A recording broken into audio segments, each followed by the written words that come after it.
Good.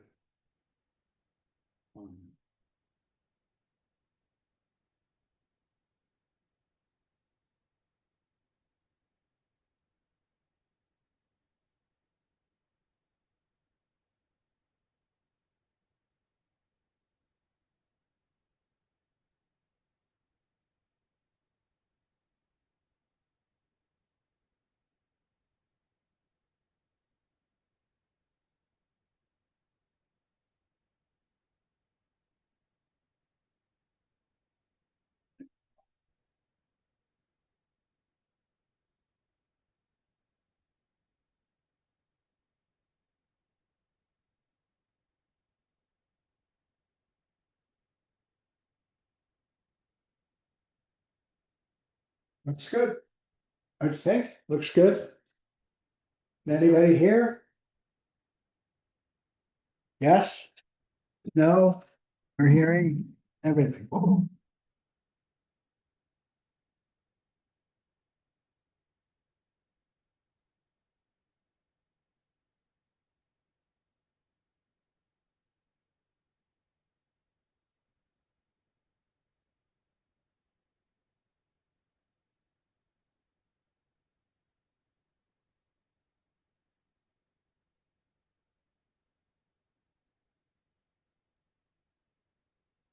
Fucking clock. Right here, of course it is.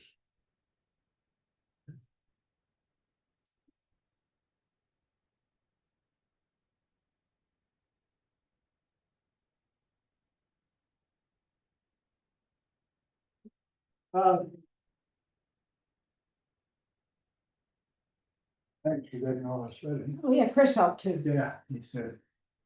No, this is the filthiest. Is that the same thing? This app has to be on the top, otherwise it won't work good. It's just, that seems so silly. This app, is it an Apple app?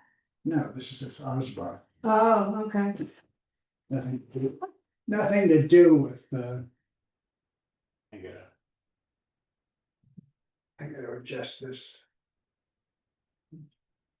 Oh, it's too far away, I guess. Should go backwards a bit.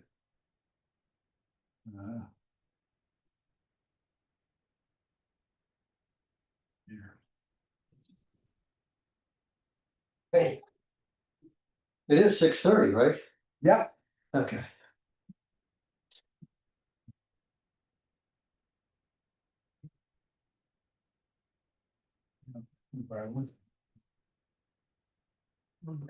Be there. How do I set it? Move.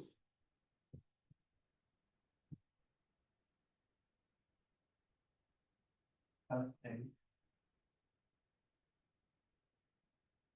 Somebody else's. That's right. No. Why get sit next to the second? John McClellan. Bob? Alright, let's go up a bit too.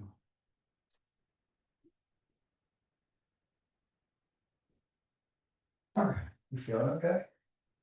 No, I'm working on it. No, it's not that. Oh, it is? Oh, No. okay. I got to spend about 24 hours in the hospice. Personally or for something? Several weeks ago. Now I have AFib. Oh, really?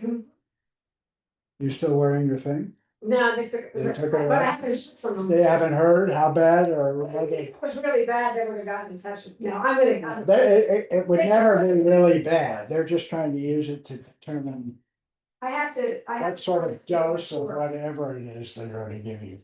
Well, I've been taking Metropresol. Eliquis, Eliquis, yeah. Carta something or other to keep my heart. Yeah, regular. I've had a conversation with your wife at a party last week, and she Yeah. was telling me all about hers. yeah. And that's good, because I don't feel so bad, because, it's scary. You don't feel so bad? Well, when there's something wrong with your heart, it's scary, Yeah, true. so. Okay, unfortunately now John McClellan is in the picture. Yeah. There you go. Is or isn't? So what we, Zoom out. yeah, yeah, AI ought to be able to just selectively erase people from the. Doesn't it look in the top of the, I don't have it, we don't have it set for that. it's just as well. There's, you can actually make gestures. Oh, I could make a few. Okay, but, I guess just want to go to the fuzz out. I guess I should start. Blur. this meeting. Okay. Wait a minute, come in here, that little block, a little square block. I have to sign in here. That's right, you told me a lot of. You know, like, in the late seventies, Oh, God, do you remember?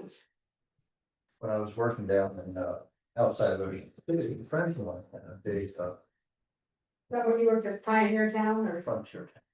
They had a couple of bars, but, they had a big shipping, a fishing boat, and they would take people out on charter cruises and stuff like that.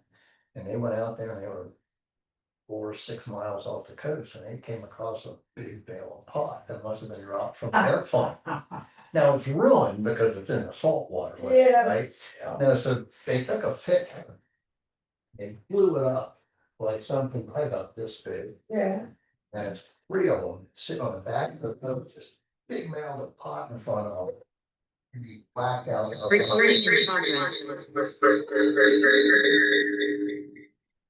Funniest miss. That's it. No, it doesn't, it fixes itself. Georgette is in, and why isn't the rest of everybody in? Participants. Interesting how Georgette, how you get in without me doing anything, but nobody else does. It's magic. It's just, yeah, you're a privileged person. Chat, I don't want you to be chat, I want you to be a. Oh, I can't make you co-host. Yeah, hey, John. Hey, He guys. is the right, Oh, man, it's gonna be a long night.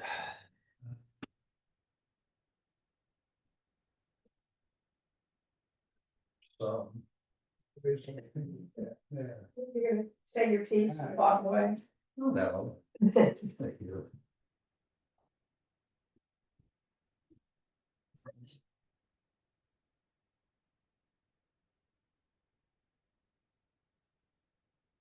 okay, you're a host, I think.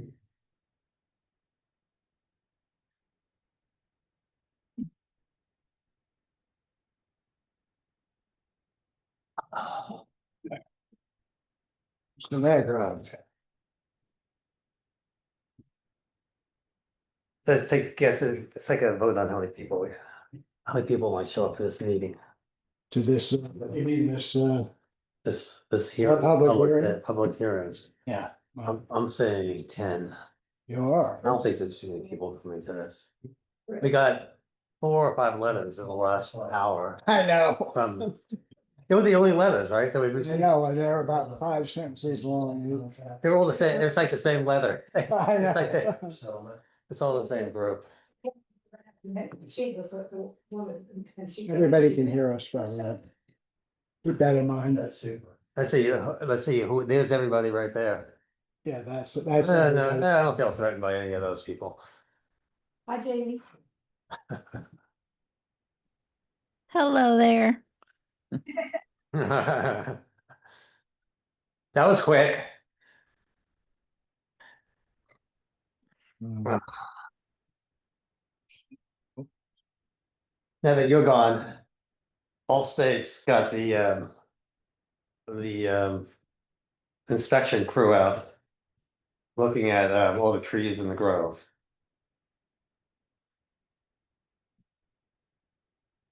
Well, just to let you know, a friend of mine told me that, yeah, Hi, thanks. so I'm, Hope you had a good time.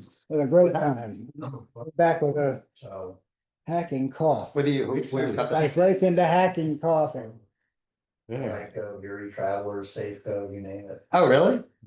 Ah, Oh, yeah, give me a call. we have to get a quorum of council. You gotta call me. I've been looking at my insurance for like, I've been wanting to do something for like the last couple of years.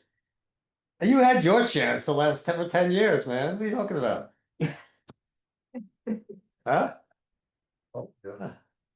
I stay with Allstate out of loyalty to you for 40 years, man.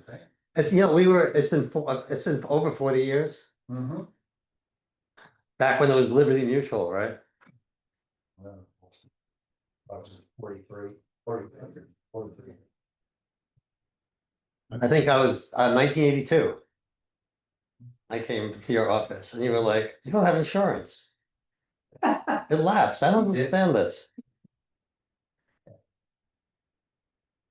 No, I might, I'll check you out. I'll talk to you. I hear good things out here. Yeah. Yeah. Hey, Meredith. Greetings. John. They don't like old homes or old roofs, Erie? Oh. I thought they do like a lot of homes in Washington Grove. Hey, Barbara. Well, my roof is new. Anymore. I have a new roof. Yeah. I have an old home though.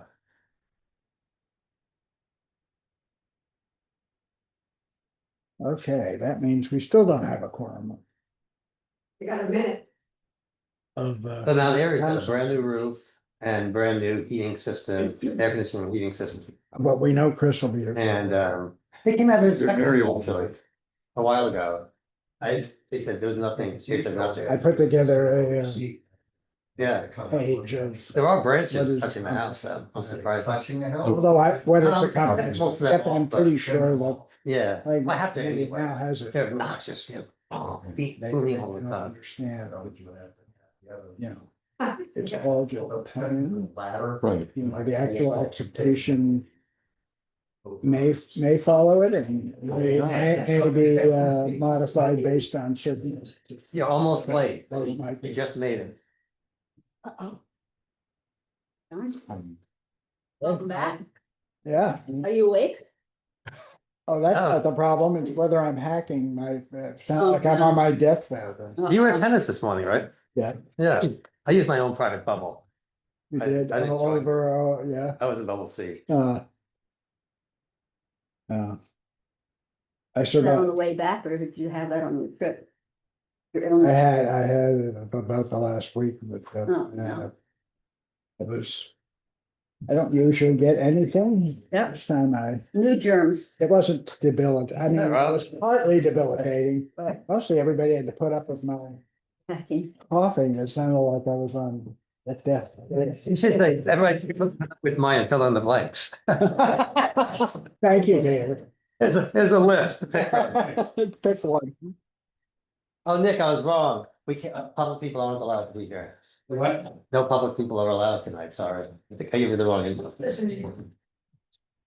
Alright, sure. Yeah, all right. Oh, you double checked on. Hey, well.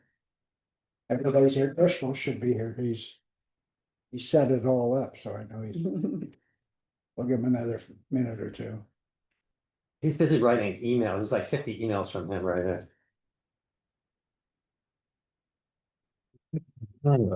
Anything we need, is he sending them out to the council or just to you?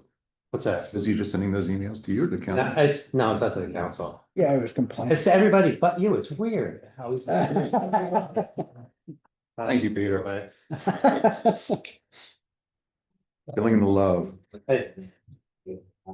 Yeah, but, we're on the council. I wasn't participating remotely. It's the duty department. It's, yeah, a little more, no, yeah. I mean, you're always the last to be. Yeah, I mean. not- Running a Usually little late, somebody heading knows. to dinner. Yeah. Don, Chris said he's running a little late. Please tell you, he's coming. Okay, right, I hope so. okay, those of you who are. I'll talk to you a little later, okay? I'm gonna call the public hearing on ordinance 2025-10. Which I have, this one does. Which I had. Short named uses and conditional uses in the commercial zone. And we have 5 members of the council. Present, Barbara Raimondo is remote. So we can proceed with and Chris Grisham will be joining us shortly. So this is a public hearing where you're allowed to address this issue of this particular ordinance for up to 5 minutes. So I'll ask for those who wish to be recognized, and we'll start with the first one of you.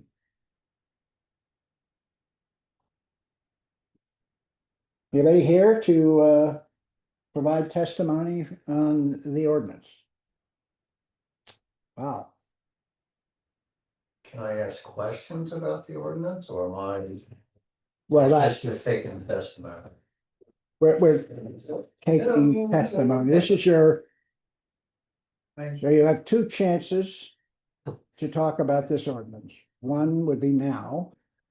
The other would be in a public appearance before the council. Our rules are, we are now following Robert's rules, and the involvement of the public in the council discussion has been eliminated. The only people who participate in the debate with the council would be anybody who was involved in expert, say, staff activity proposing whatever the issue is. So, John, May I even if it's not may I back and interject? forth- That would, What, oh, sorry, I was just gonna say, even if we don't answer right away during this, if you want to present your questions to us, I think that would be helpful, and we'll try and address them when we're debating it. Yeah, look at just clarification and Yeah. things like that. Yeah. Yeah, so I mean, I would say whatever you wanted to say, and we may not respond in real time right away. Yeah. But, okay. I mean, John McClellan. okay, John, want to speak? Yeah, to do we have a definition of what a kitchen is? We, a kitchen for the purposes of This ordinance? this ordinance is I think it's a Montgomery County definition, which involves exhaust and obviously food preparation, but exhaust and I don't know the techno, but it would be the Montgomery County. So we don't have a can I definition. make a point of order? We, under Robert's rules, we don't engage with the public Okay, appearance. we should have answered that later. That's fine. I'm sorry. You'd like to have a definition of kitchen, that noted. Okay, and then do we have it says a condition of renovation on the property, what type of renovations is the landlord purportedly stating that they're gonna do? Okay.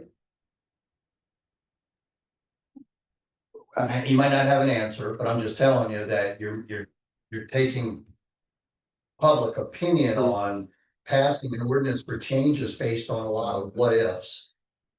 That I don't think. Okay, you can do we'll without address both of those questions. Okay. The extent of the renovations. I guess I'm assuming I'm concerned about parking. Cause I think there's a proposed 9 apartment units. On the second floor of the commercial corner. That's what I heard from the landlord, it was 9 units. And if you take Montgomery County average of 1.8 cars per unit is average, so you're talking about close to 18 cars that are gonna be parked there off and on. At the commercial corner. Okay, so you're obviously concerned about parking, wanna know about the height that's gonna be permitted. On top of the apartments, is there gonna be a deck? And is there gonna be the air conditioning and heating units on top of that? Okay. And what consideration is being taken care of for the nearby neighbors that are gonna lose a lot of light and air?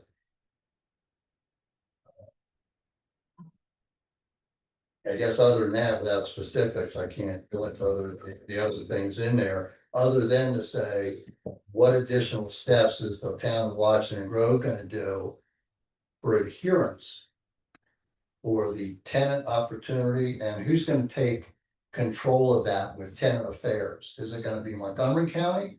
Or is it gonna be Washington Grove? Which laws are gonna come into play? We don't have answers to that either, so I don't even know where to go from that. Because in the past, Washington Grove does not enforce the ordinances as they were up there, and I can give specific examples right now, but I'm gonna avoid it. I'll bring it up at a later time. But they weren't adhered to, and the Board of Zoning Appeals even approved a permit for a business that they knew would not address a specific ordinance they had to do to approve the building, the exception, because they were afraid of a lawsuit from a Latino church more than a potential lawsuit from a white male, me. And that was straight from the words of Mark Hansen. And I wish he was here to defend that, but I know that the other members of the Board of Zoning Appeals would be really glad to back that up. So without these specifics, I don't know how you can take any comment on this or even move forward with approving. Okay, And I'll look forward to the answers so that hopefully the specifics can be addressed. stick around. We may ask you to be sure we cover each of your points in Oh, the okay. discussion. Okay. I will add this, though, that talking with the landlord in the past, I know that the brick and the Mansford facade on the front cannot be removed because they're afraid of the way it was adhered to the old brick cinder block. And they checked into the cost that would be associated with removing that, and they said it was astronomical. That's all I've got. Okay. Thanks. Anybody else here speaking with the public hearing with opinions or concerns? Yeah. Yeah, Bill. Okay, so I wrote to the council earlier, but I wanted to follow up, because I don't think, maybe I didn't really express some of my concerns strong enough. First, I strongly support making this amendment to the zoning ordinance, because the commercial corner as it stands is really not a great addition to the town. And it could be a really wonderful place, but it's not. And at the same time, there's one key point I think is critical to making the commercial corner a success in terms of being a locus of interest for the town, for us who live here, which is to remove that phrase "without kitchen" and leave the management of any concerns to the conditional use permit process with the planning commission. That's the point of a conditional use permits, is to address actual real concerns as opposed to hypothetical ones. And so the reason I say this, which I kind of described a little bit in my letter, is that it's one thing to have a sort of a cafe with maybe they make coffee and have some pre-made food. But that's not the sort of thing that's a thriving business. And the last town I lived in, there was a place we did a building very similar to the Oddfellows Hall, a little bit smaller space, but very similar, complete with an outside fan like the one on the Railroad Street side of the Oddfellows Hall, for their kitchen. And it had a little deck outside next to the fan. When we sat out there, we'd have, a meal and lunch or dinner in the summer. And there wasn't any smell. We were 15 feet from this fan, which is, about this high up. So these hypothetical concerns I don't think are reasonable, and they're in the way of having the place that many of us would love to be able to go to. Place with nice food and drink, where you can meet with friends, and where this is a place you might like to go a couple of times a week, as opposed to driving instead of just walking. Anyways, I think this is a key point in a cafe, which is appealing and commercially successful, would be the anchor, really the anchor for a successful commercial corner. Secondly, in regard to the apartments, I've seen that preliminary sketch, and 9 apartments is ridiculously small. That's like studios, little micro, like this size. You can't have you know. There's no, you know, having 9 apartments is silly. Not, you know, where are you gonna rent them? But nonetheless, that's also though subject to approval in terms of you know, the plans that are approved for that, whatever the project turns out to be. So I think which in turn hinges on having reasonable accommodations for things like parking and whatnot. So any plan that actually gets approval through the planning commission does have to address questions like the number of parking spaces. So it's, again, this is a case where I think the right solution is to allow the planning commission through the conditional use process and the building permit process to address actual concerns instead of hypothetical ones.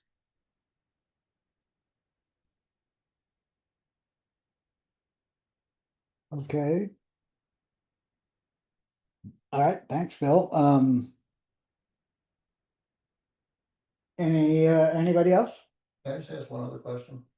No. Just throw out there that you can address later on is, this is more for the HPC because we're involved. Has this idea been taken up to change the zoning for the Cater property? Because I know that we brought this up decades ago when they wanted to be annexed into the town. And we talked about making that a mixed use residential commercial area. No, and the it answer is no. was poo-pooed strongly. The answer is no. It's a residential zone at the moment. Will we consider changing the zoning? Why are you saying that? That's hypothetical. Yeah, like- Would we? I don't know. What's the relevance of that to this? Just ask. Yeah. I mean, I've heard that discussion also, and I think that the town might even be interested in doing something with that, but. This is, you know, that's apples and oranges, in my opinion. Anyway, Because it's a of comment, reconstruction, but reconstruction, that's why I brought it up. okay, we're still in the public hearing. Is there someone else with comments on the proposed ordinance change? John. We got a phone call from a resident who can't get onto the meeting. Can somebody send the link to Marilyn Fry? She's had all kinds of trouble, and that's mine. I have the agenda. She clicks on the link at the bottom of the agenda. She's just having trouble, and someone else that I was talking to couldn't get on either, so I'm just telling you. Thank you. I will send it to her. Okay, I'm not hearing anybody else here to speak to the ordinance. In which case we can call the public hearing to a close. And because the council meeting is following this public hearing, I indicated that the council meeting would start immediately after the public hearing, which would be now. I hope no one feels like they misunderstood and waits till 7:30 to do that. So having so we'll then move on with the council meeting, and I'm going to call the November council meeting to order. First order of business. Once I get it up here, which is always complicated, is to approve the agenda. And I will hopefully be sharing that momentarily. Okay. I don't know. There's a lot of people.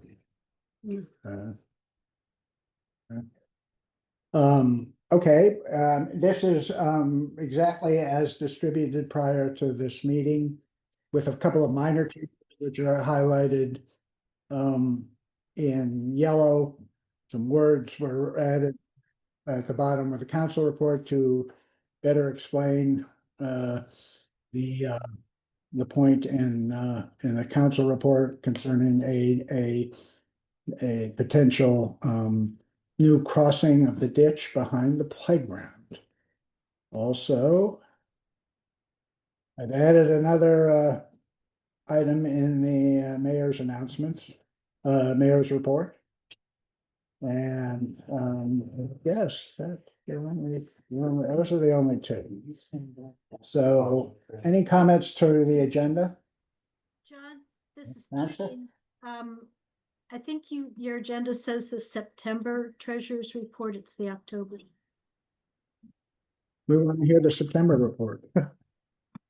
Yeah, it does.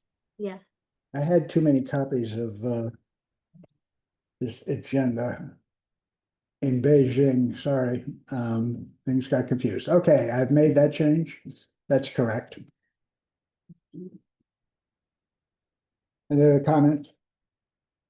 All right, hearing no objections, this agenda is adopted. We'll then move on with approval of the minutes of the October 13th council meeting. Those minutes were distributed. Does anyone have any comments? I had one, had a similar comment from Barbara that it referred to the next meeting. This is the October minutes as being December 8th. Maybe we should have skipped this meeting, but no, it's been altered to say November 17th. Anybody have any comments about the minutes? Any objections to accepting the minutes? Hearing none, the October minutes are approved. All right, next item is public appearances for this meeting, and remind everybody that it's 3 minutes, that there is not an engagement of discussion with the council in most circumstances, and that the council, if you're asking questions, the council will address those as they will once your appearance is over. Okay, any public appearances? Let me stop this share. Peggy is telling me that she is also having difficulty getting into the meeting. It's like the fifth person. Yeah, Using I'm getting a text. same passcode and ID. Are they using the agenda? That's. And Arlene I couldn't just get in. logged in using the agenda.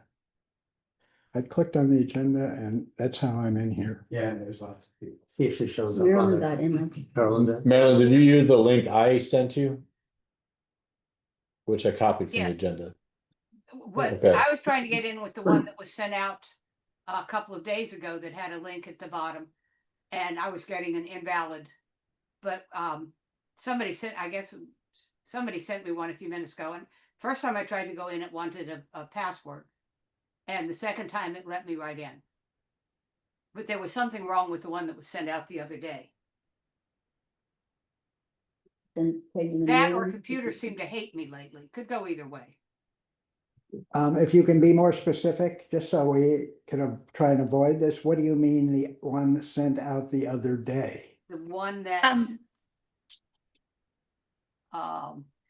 the Grove alert about the special meeting, that Right. link does not work. no, it The does not link, work.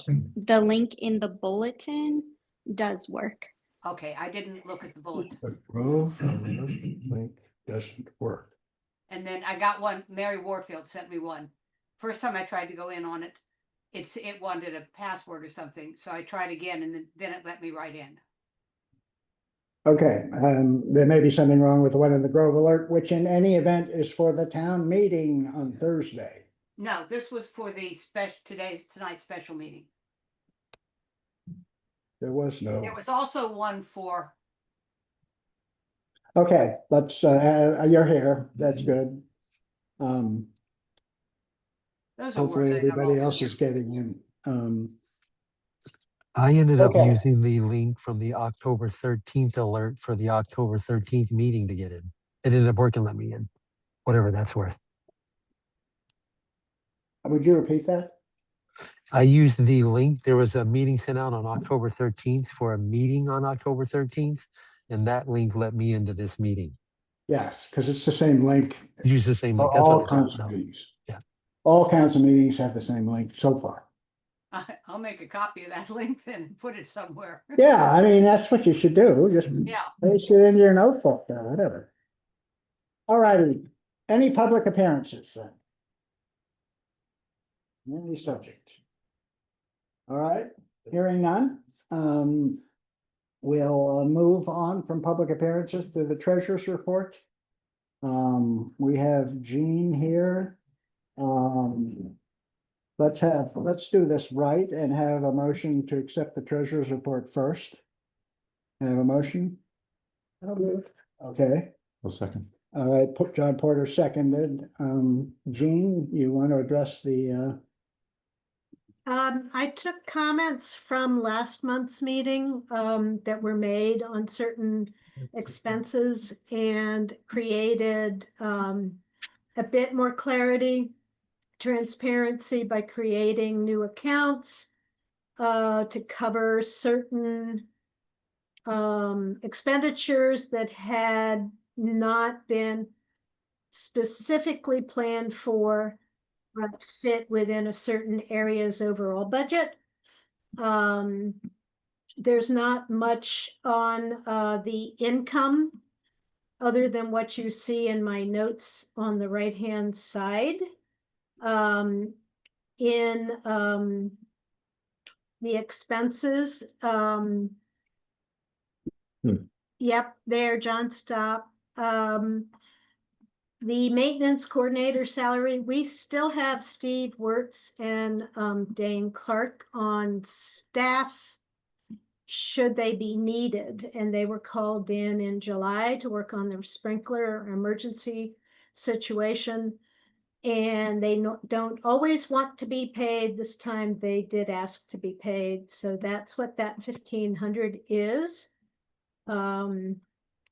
If you scroll down, John, to the planning and zoning area, Peter had made commentary that the expenses for the sediment area cleanup should not be considered part of border identity improvements. So that is a new account. I do anticipate that will be useful going forward with the next budget cycle. This would relate to general improvements that kind of go across the entire town, not specifically in the park or the woods, that kind of thing. Or on a walkway or the roads. So that's there. If you scroll down a bit more, John, on the next page at the top, speaking of the sprinkler repair, it had originally showed up in the contracted contingency line, just 3 lines above there. But it was eating up that budget, and we know that there will be more costs, and that's part of the special town meeting. So to capture all the costs related to date this fiscal year related to the sprinkler system, I created a new account. Down in walkways, you'll see the brush clearing that happened, Brown and Chestnut. That goes beyond the normal monthly payment that we make to RJ.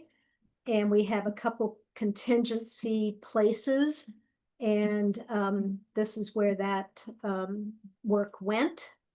And I have created a dog waste collection as part of our waste collection and disposal. It had been in the, also in the walkways contract contingency.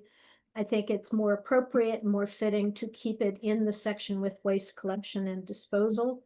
And then this will allow us to build that into the budget for next year in a more pointed way. This whole concept of this expense came up after the budget cycle that we're in right now had been solidified. Down in the parks area, the stump carving, just as a reminder, the town said that it would match up to 5,000. The contract for the carving was 9,000. And so that was split 50-50 between the town's contribution and the donations. All the donations came in last fiscal year and so are effectively sitting in reserves. So the second and final installment to the carver was recorded against the use of reserves that you'll see a little farther down. I don't see any more that are new items since last month to point out to you all. And if there are any questions, certainly ask away.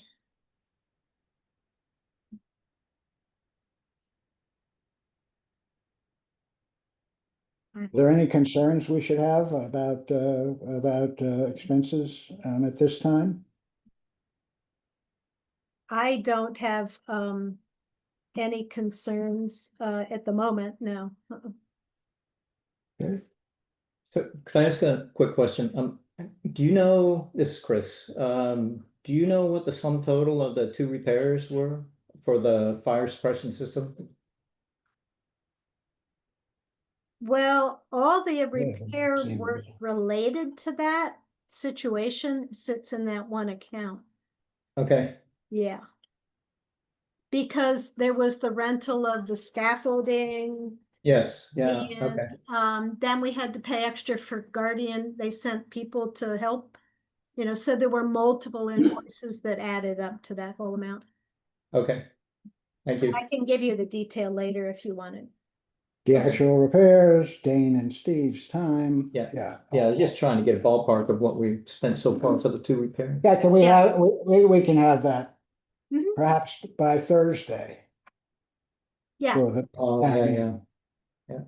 Thank you. Jean, this is Mary. I'm sorry I may be missing it. Are the speed signs on here someplace? Um, I think so. not yet. That came in November. Okay.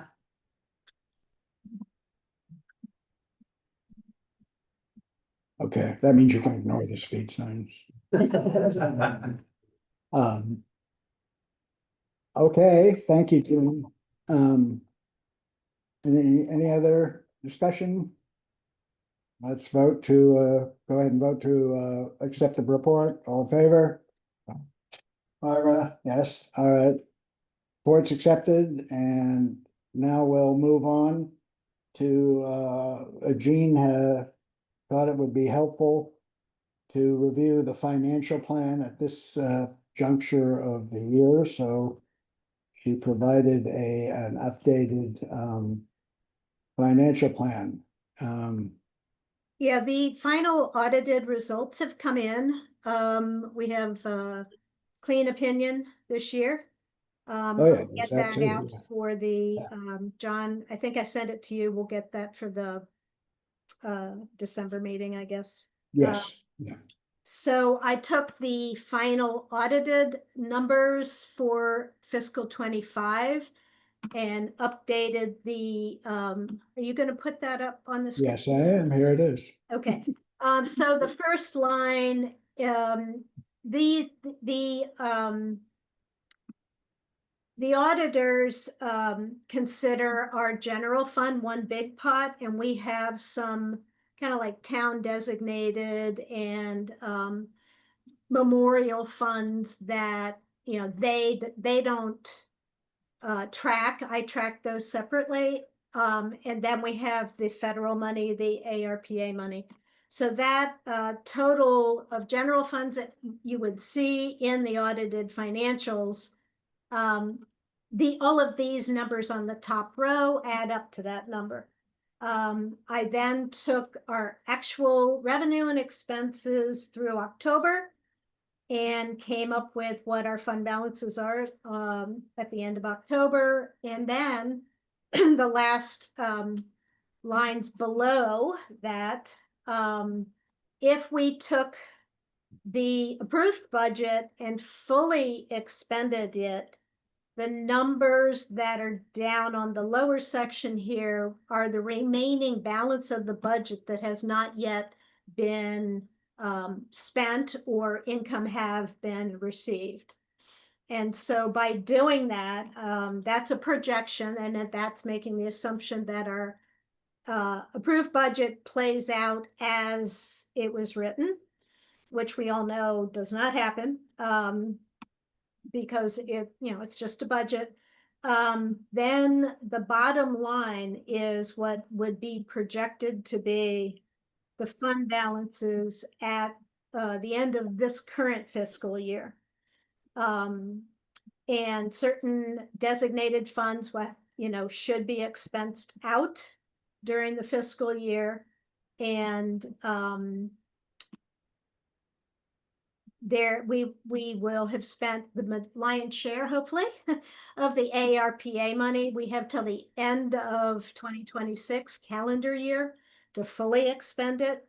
So the projection based on the approved budget said that there would be a little bit of ARP money still remaining to be expensed between July 1st and December 31st of 2026. I thought that this was useful for the council going into the annual, or not the annual, the special town meeting to talk about the sprinkler repairs costs. Any questions about? We get a copy of that? Did I not put it into Mm, I may not have. Okay, you could. send it. Do you want me to send it to the council people? Not, well, you could, I can just dump it into the meeting folder, All right, which I had forgotten to do, so it's there now. Okay, thank you, Jean. Then the last, we have one more item under the treasurer's report, and that is the elephant in the room, the McCatherine Hall sprinkler system. And I'm gonna ask Chris to give a status report on the sprinkler system, because that is why I've called the town meeting for Thursday. Go ahead. Okay.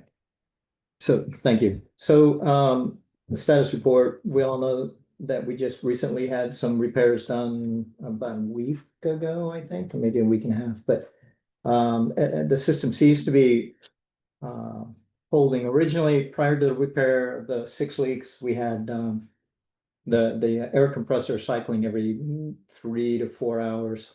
Now it looks like it's cycling every 30 hours, which is obviously a huge improvement. In the summer, to give you an example, when we originally had the 10 repairs fixed, the compressor was cycling every 2.5 to 3 days. So the system is failing. And we did get a couple bids, unofficial bids in, ranging anywhere from 105 to 150K. I'm trying to get one more to give us a better cost comparison. And this is for the special town meeting coming up, where we need to move some funds just in case there's an emergency and the system has a catastrophic failure. How many bids did you say you're getting? I'm trying to get one more. How many bids have there been? Just 2. So there'll be 3 bids. At least, yeah, that's what I'm trying to get. Okay. I've reached out to a few people and some just don't seem to want to reply or aren't interested, so.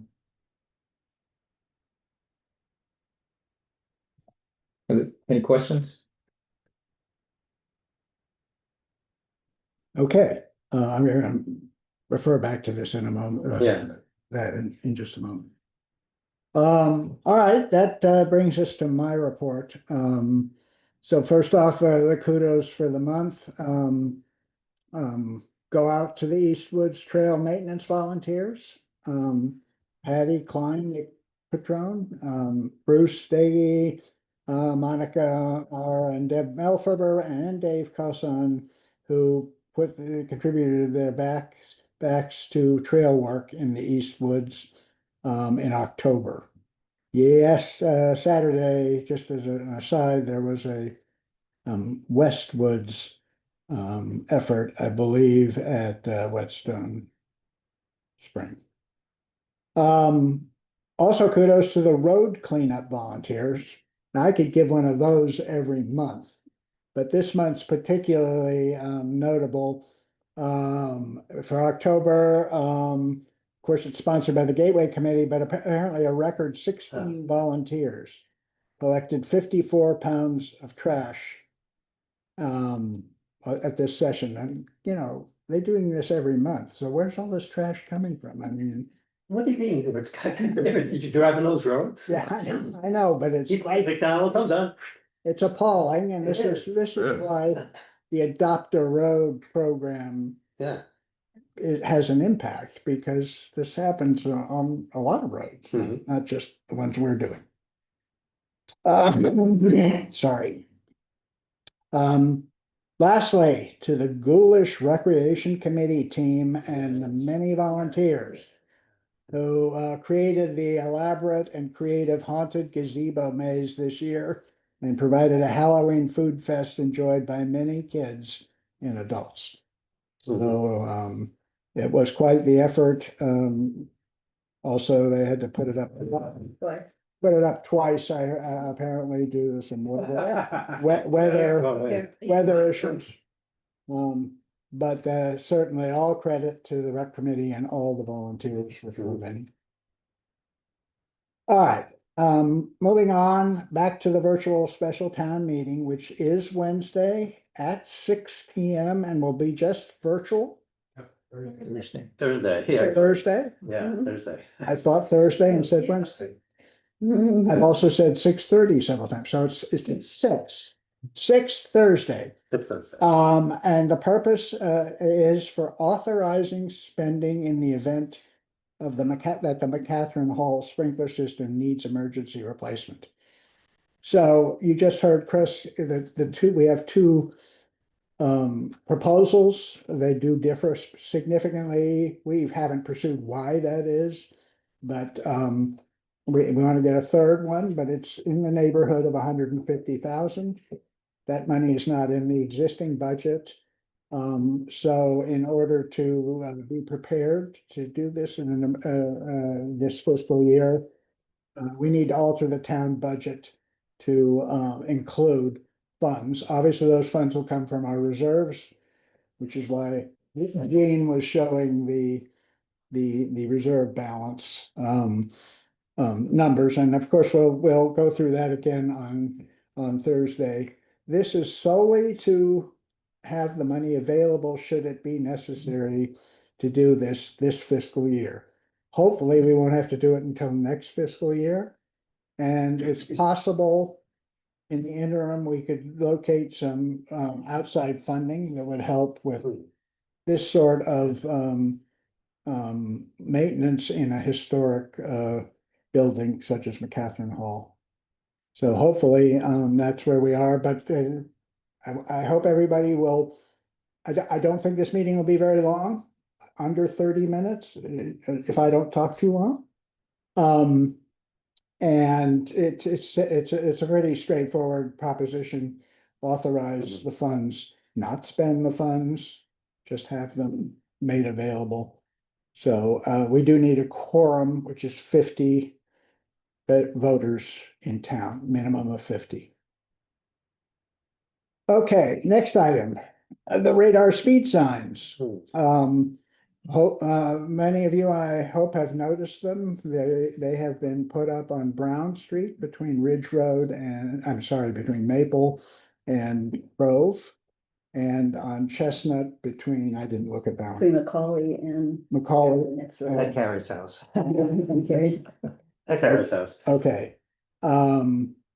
So you will see what exactly the intent there is. They're pretty effective. The one on Brown is working fine, and it lets you know and smiles at you if you're within shooting distance of 15 miles per hour and is not happy with you if you've exceeded that. I just received a report today by one of our residents walking, and they're saying the sign's acting erratic Yeah, across. yeah. On Brown it's, Street, um, yeah. it's slipping.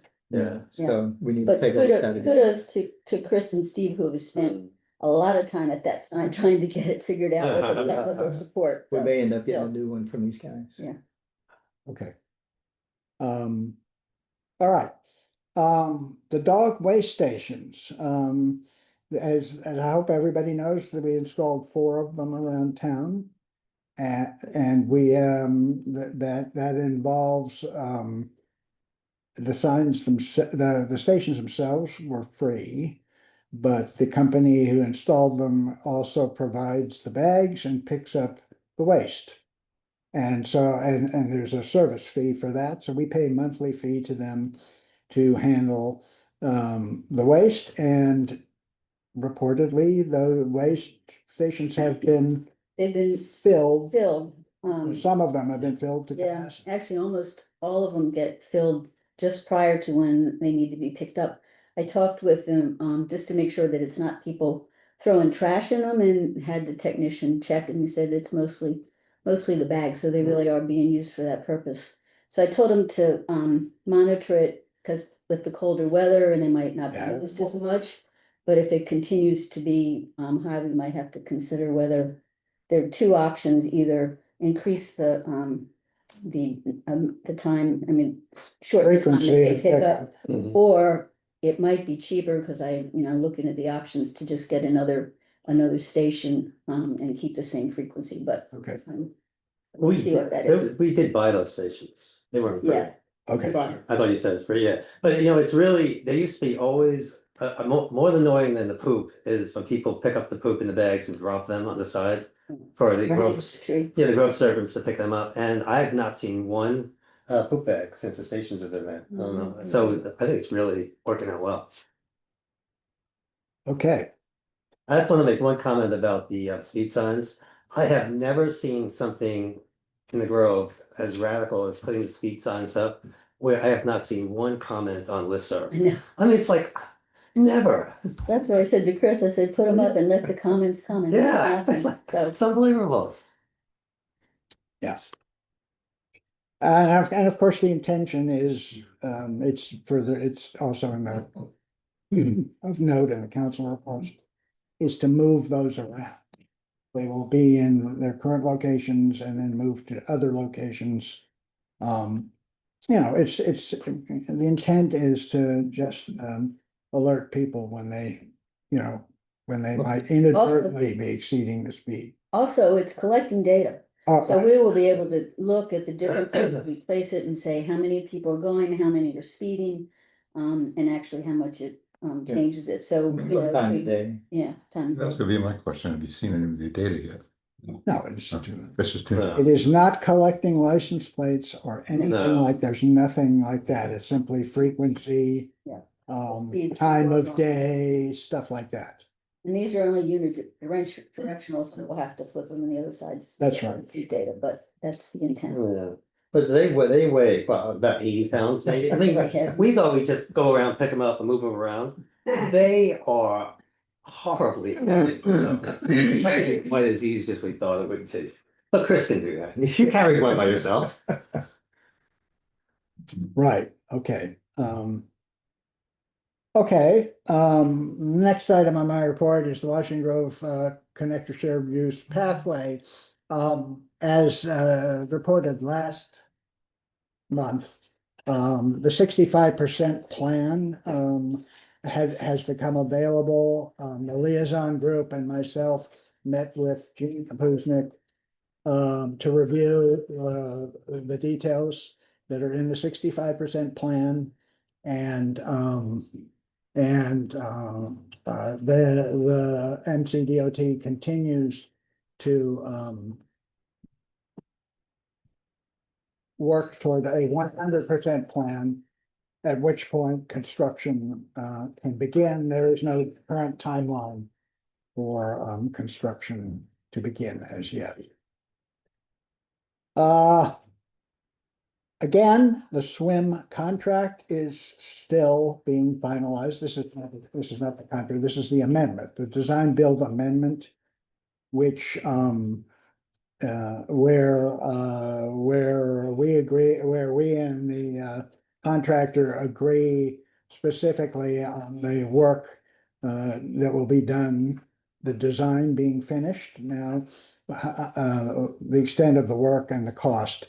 It's all but finished, I can tell you that. We've spent a lot of time with the help of the Stormwater Group Advisory Group to ensure that that the work proposed, that we fully understand the work proposed, they fully understand the work proposed, and we understand the cost.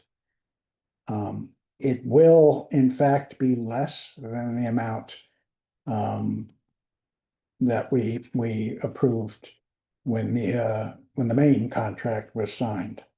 That's not to say in the end it won't be more than that, because there could be things added, but that's where we are. It will be taken care of before December, and we want to get them to get started as soon as possible at that point. Lastly, I left something on here I shouldn't, so sorry. G is irrelevant. That's what you get when you're working from a tablet halfway around the world. So that doesn't apply. So that means we can move on to the administrative matters. The one administrative matter which we originally was raised was the Grove Employee Handbook. We actually haven't had a handbook per se. We've had personnel policies, but Jean has took that and revised it to actually be a handbook and to cover and consolidated several other things into it.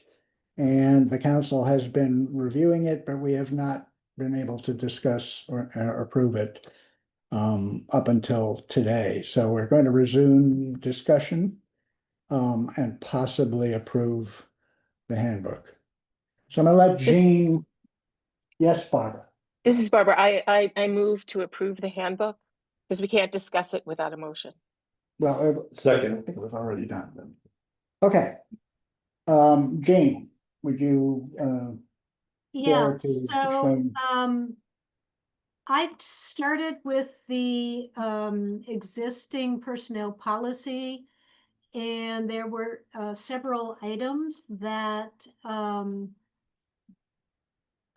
weren't in that kind of put us out of compliance with some state, federal regulations, labor regulations.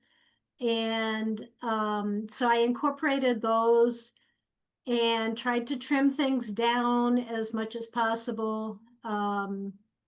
I had access to another organization's handbook that had been fully vetted by HR professionals to be compliant. So I had kind of used that as a guide stone.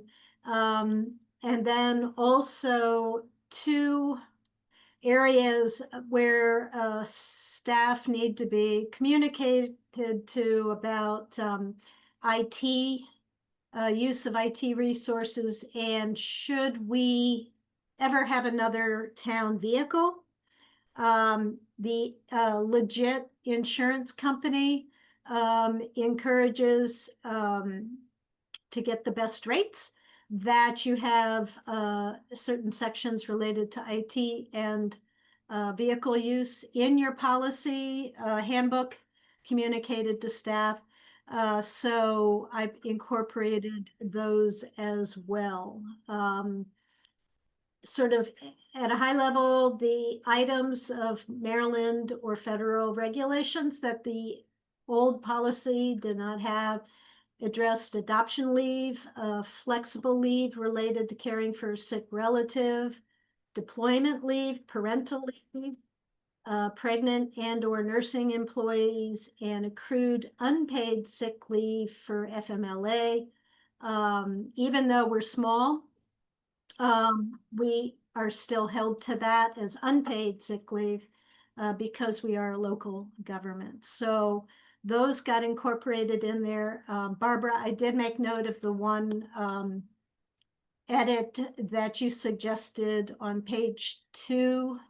John, if you want to show that page 2 in the equal opportunity statement in the second line of that paragraph, towards the middle where it says, and all other employment laws, we have inserted a new word, and all other relevant employment laws. That's the only feedback I received.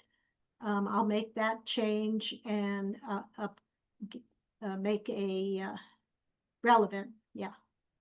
I'll send you a clean copy, John, clean PDF. Yeah, yeah, of course. And so then the harassment policy and progressive discipline policies that were like separate documents have been added to this whole employee handbook. Part of what we are required to do is prove that we gave this handbook to our employees. I have the ability in our Rippling payroll system, whenever we hire a new employee, to include any lifeguards or any other seasonal people next summer. Part of signing their employment agreement, they will have to acknowledge that they received this. That's a bit much for a 14 or 15-year-old to digest perhaps, but we are required to document that we have provided this to any staff. So Rippling will be able to track that for us. So those are the key highlights.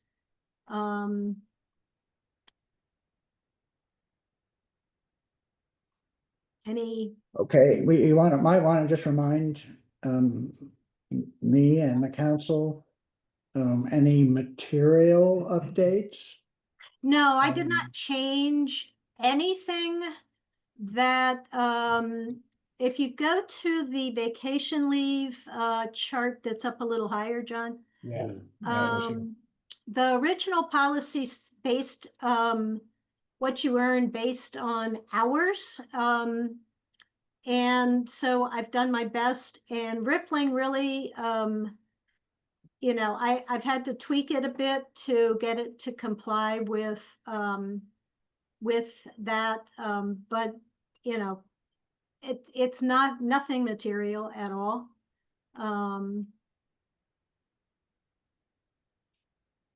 So I really didn't change anything, except maybe to tweak some, you know, wordsmithing. We did put in this at will concept, which is in play wherever you work. That doesn't negate having evaluations. It just is, you know, current standard, really. Excuse me. I did, John, at your request, keep in there the concept if a staff member worked overtime. If they so chose, they could take comp time. Rippling cannot track that. And the original policy did say that had to be used within 3 months. That the onus is going to have to be on the employee on an honor system. Let's say normal work day is 7 hours. Perhaps there was a need for a deadline, and so the person worked 10 hours. Because they are hourly, we would pay them for 10 hours. They could, if they so chose, to take that additional 3 hours and maybe leave early on another day instead. they would have been paid for the 10, and then on their timesheet for the day that they, leave early, they would, I've asked in the policy that they notify me so I can approve timesheets. I know what's going on. And that, so John, I did put that in there, but I did put it that it should be used within a month, not 3 months. I think it becomes very cumbersome to track, and the honor system is really on the employee. Those are the highlights. I know, Rob, you suggest having Sue Ellen look at it. We can do that. I did, yeah. I was about to ask whether we had her review it. She has not yet, in case, there were significant changes to be made based on discussion tonight. Yeah, I would propose, and I guess maybe move to defer consideration until next meeting, when we would vote on it. But let's have, between now and the December meeting, have Sue Ellen Ferguson review and give any kind of input as town attorney from a legal perspective, just to make sure that it complies with applicable law and best practices. I'd propose that you rephrase that before anybody seconds to be as soon as Sue Ellen can review it. We're working on the stormwater management. She has other things. I'm not sure I could. Yeah, prioritize it for lighting December. issues too. Yeah, exactly. Mhm. So, we can postpone action until a report from the town attorney is received. Yeah. Yeah, I would, I don't know if that's a proposed amendment to my motion. I guess I like the idea of a sort of giving her a deadline, understanding that she's busy with other things. As an attorney, I know if my clients don't give me a deadline, then things get backburnered. So Holidays are coming up too. that is true. But we've been considering this. It's been dragging on. I mean, we've been looking at this for months now, so. Right. And my response to that would be another month or two won't matter. Yeah. So rather than we need to be done with it.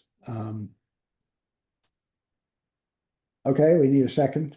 A second. What are we second? No. Okay, Second. any discussion? Basically the motion is to defer adopting the handbook pending an opinion from the town attorney as soon as possible. How's that? That's fair. All in favor? Okay. So that will be the action for today. Jean, thank you again for all your work Yeah, on this. I'm gonna say Jean. She didn't take this on request. It was because Jean has been attempting to meet the requirements of our insurer. And there have been a variety of things, not only this handbook, that she's been trying to and very successfully meeting, and this is just one more, and it's I can't say how important to me, and I think to the town, it is to have someone such as Jean who is proactive in these matters. So thank you, Jean. Yeah, thanks. All righty. Let me cough a bit. But we'll go on to some the next item on the agenda, which is ordinance 2025, the zoning text amendment concerning uses in the commercial zone. We need a motion to continue discussion of this. I'll move. actually, we do not need a motion, because we're required to be, we are required to take action on this. Per our planning authority.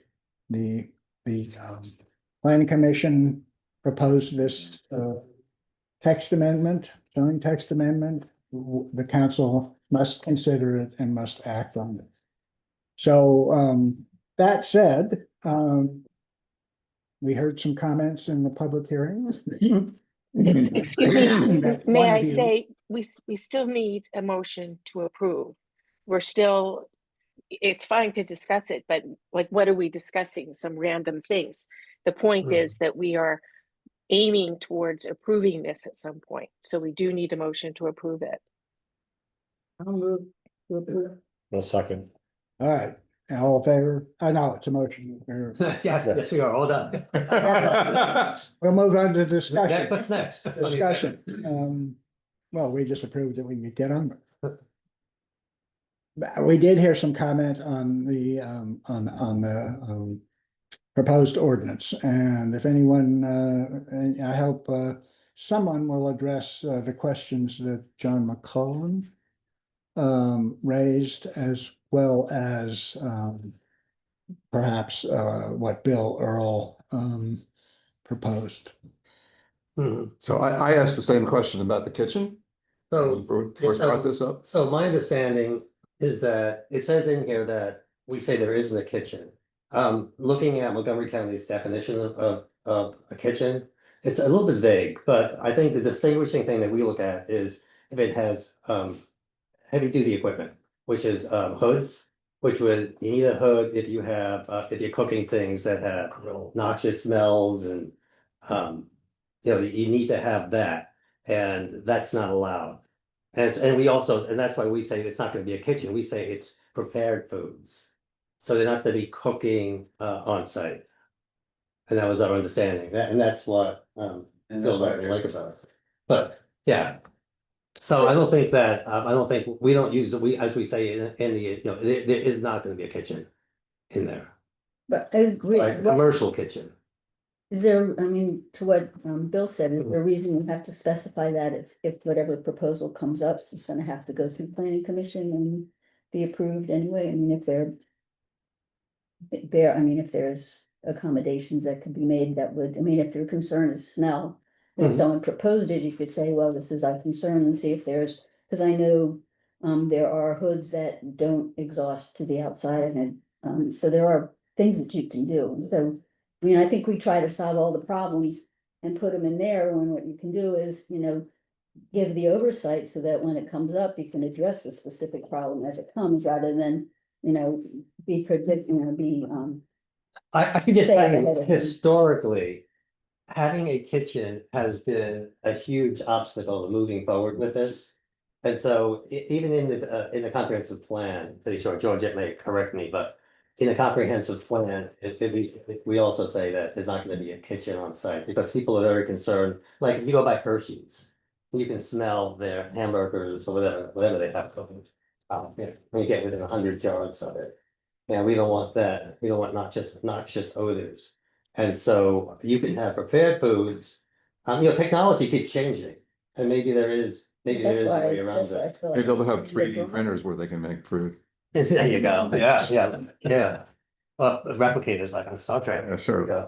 I mean, maybe I'm being naive to think, well, when it comes up, you can discuss it, but you have enough written in here Mhm. of oversight, you know, where it's gotta go through before it gets approved, and certainly if that, you know, if what they're proposing is, you know, their concerns, then I think at that point you say, well, you can't do it. But I just feel like if you put that prescription on it, then it, you know, it really limits what some possibilities might come up in the future that we can't predict. Don't look at me. I can't give you, he's a zookeeper. John wants to, Which- he has a comment. Oh. No, okay. Which was kind of addressed, I think, most of what John's questions were very specific about, you know, what are you gonna do with parking? What are you gonna do about the lights that block in here? Well, when you get the proposal, if it's you know, Right. 4 stories high, we can say, well, that's gonna block it, we're not doing that, or that's too many units, so how are you gonna do parking? So I mean, I think all those things, I would hope, would be addressed as it gets reviewed, when it gets presented. Right, right. Specifically calls out in the ordinance. To approve a conditional use application, the planning commission must find that the proposed development meets, how many are there? There's five conditions. Which are applicable previous approvals on the site. All applicable conditions that must be met, satisfies requirements of the zone, use standards. And I'm getting to the relevant one, meets the intent of the development requirement, is harmonious with and will not alter the character of the surrounding neighborhood in a manner inconsistent with the plan, will not cause undue harm to the neighborhood as a result of a non-inherent adverse effect alone or the combination of an inherent and a non-inherent adverse effect in any of the following categories. The use, peaceful enjoyment, economic value, or development potentials of abutting and confronting properties. Traffic noise orders, dust, illumination, or a lack of parking. The health, safety, or welfare of neighboring residents, visitors, and employees. So basically, any adverse impact. Right. External adverse impact. Must be considered, and a conditional use be rejected if it would have such an unacceptable adverse. Granted, that's a judgment call, and we still have a Board of Zoning Appeals, which is the court of resort for any decision made by the planning commission in this case. But I think that's covered, and John asked about a variety of things about parking, and that's all covered. That concern, and you know, they're real concern. Nobody's trying to minimize them, Right. but they would be considered with an actual use was proposed. And we really don't know how many apartments, or even if they're gonna put them in yet. No, I think the drawing is referring to, It's it's all a all while. that was a conceptual drawing. Right. It really isn't something that's gonna be built Just a on. draft. Yeah, it's, To show what we wanted to do. right, Yeah, yeah. It's more like it's allowed, they may never actually. may never happen. Be included in Right. any development plan. Yeah. So I could just like, historically, we had a strip mall. I'm sorry, we didn't want to call that, but we had a strip mall planner come and visit us like 3 or 4 years ago and talk to us about the commercial corner. And he looked at the commercial corner, the location, and basically he said, this this ain't happening. Yeah, this and so the problem is that before we actually contacted Bell Properties, I don't know, but I could say it's probably as long as I've been here, we had no relationship at all with Bell Properties. And one of the problems was that we had totally locked that, as you all know, we locked them into the inability to put anything profitable in that location. And as a result, they couldn't put more money into it. And Right. so, you know, we saw this as a win-win-win to everybody. It's still, you know, a challenge. Like we talk about kitchens, we're gonna be lucky to get a vendor in there who will can be profitable in providing the service that the Grove wants, which is, as Bill eloquently said, we can walk there. It's just like nobody from the Grove goes to Hershey's really. Is, you know, we all say we do, but I go there a lot, and I don't see a lot of people. We don't really support Hershey's, and I'm hoping that we can really support what goes in there. But like just as an example, we have you know, our resident Tony, who has the coffee business, and he has the you know, he has Saints Row. He's interested in doing something with what we're talking about in there, and the timing is pretty good. But this has been going on for years. We've been trying to do this. Tatiana Bell is has been very patient, but she, you know, we've been talking about this forever, and she sees that nothing really is happening. So I'm really hoping we could make this a little bit more a priority and not just kicking the can down the road. So there's a lot of reasons. We also have the bike path. Shared use path is coming in. We want to have that relationship with Bell Properties so that we could get that easement. Bob needs to get the historic renovations done on that. So I'm hoping that we don't continually to kick this down. There's always, you can always find reasons not to do stuff. But this, we've gone through this a million times. Sue Ellen has really helped us out. John had to reverse the way I wanted to do it, which actually turned out to be a great thing as far as the way this contract is written with them. And I think that the town should have faith in the planning commission and the HPC to be able to support the town, and then ultimately the council is going to it'll come back to you anyway in the end. But I think that we need to move on and get to the next stage. Amen. Yes. And I'm ready to vote. Well, I'm just saying. I believe all of John's questions are actually, the answers are embodied in the decision-making process. Right. The sorts of concerns will be part of the decision to actually allow a specific conditional use. The other thing is, it appears, and I've communicated with, I've been present with the property owner, that these are the kind of things that financially notwithstanding will induce her to improve that property. She's very anxious, and at least she's expressed to us that she'd rather have that property become a better profitable economic center than remain the way it is, basically. I do think the council should comment. I'll comment first on Bill Earl's point about why is a kitchen use excluded. And the top comment is whatever the comprehensive plan says, that's only a 5 years ago point of view for the town. There's nothing set in stone about that. Especially because the reason that's in there is because of concerns of impact. And impact is what it's all about. And I think Bill was implying that, hey, some kitchen uses will not have an adverse effect. So I think it's not unreasonable to at least consider relieving the restriction on kitchen requirement. I'm asking opinion on that. My read of the way that the proposed ordinance is actually drafted doesn't actually prohibit uses with kitchens. All it does is specifically permit preparation of food without kitchens.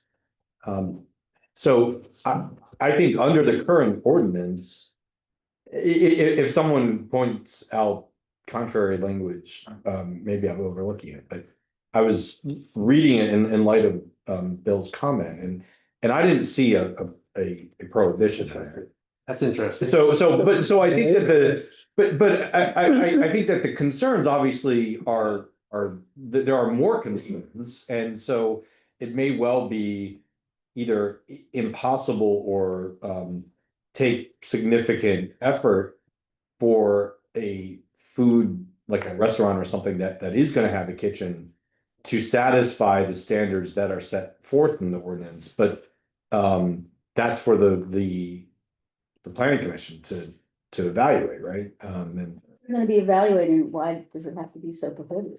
I mean, regardless of that, what. It's not. That's what I'm saying. I don't think that it prohibits anything. All it says is that I think it says specifically that residential uses and prepared food without kitchen are permitted so long as the rest is satisfied. But I mean, maybe one can argue by implication, everything else, nothing else is. Allowed, but I'm not sure That's the way I read it, that these are the approved ones. Yeah, Yeah, but that, I don't, that's not how I ordinarily would read it. I mean, I mean, there are some. Interpretive standards, canons of statutory interpretation that where you could say, yes, the inclusion of something indicates the exclusion of others, but. Doesn't that make it more complicated though? I mean, But Same thing, yeah. I think, I'm gonna now quote part of this ordinance, which I think doesn't support what you just said. In under 8.2, which is right up at the top of this thing, no building, structure, or land may be used, no building or structure may be erected structurally or enlarged or maintained except for one of the, or more of the following uses. And then it lists So it's. those: government offices, professional offices, financial or banking offices, business services, personal services, special retail sales, mix of commercial and residential as conditional use, prepared food services without kitchen as a conditional use, Yeah. charitable, religious, or educational institution. That excludes a use in using a kitchen. Yeah. That's the same way our existing ordinance operates. Now, it does include a lot more things than our current right. ordinance, a lot. Right. I mean, almost everything else, but. So what could be done is that you could add, under the conditional use, we could remove the without kitchen and just use the approval process to ensure that the impact, because I earlier read you the concerns that should be considered and checked off before approving one of these things.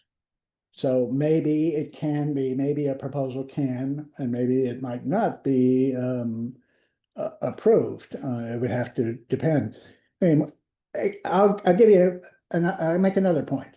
If they're gonna have residential, they're gonna have kitchens. All right, granted, it's not a commercial operation, But they're gonna have vents outside. but they're gonna vent outside. Yeah.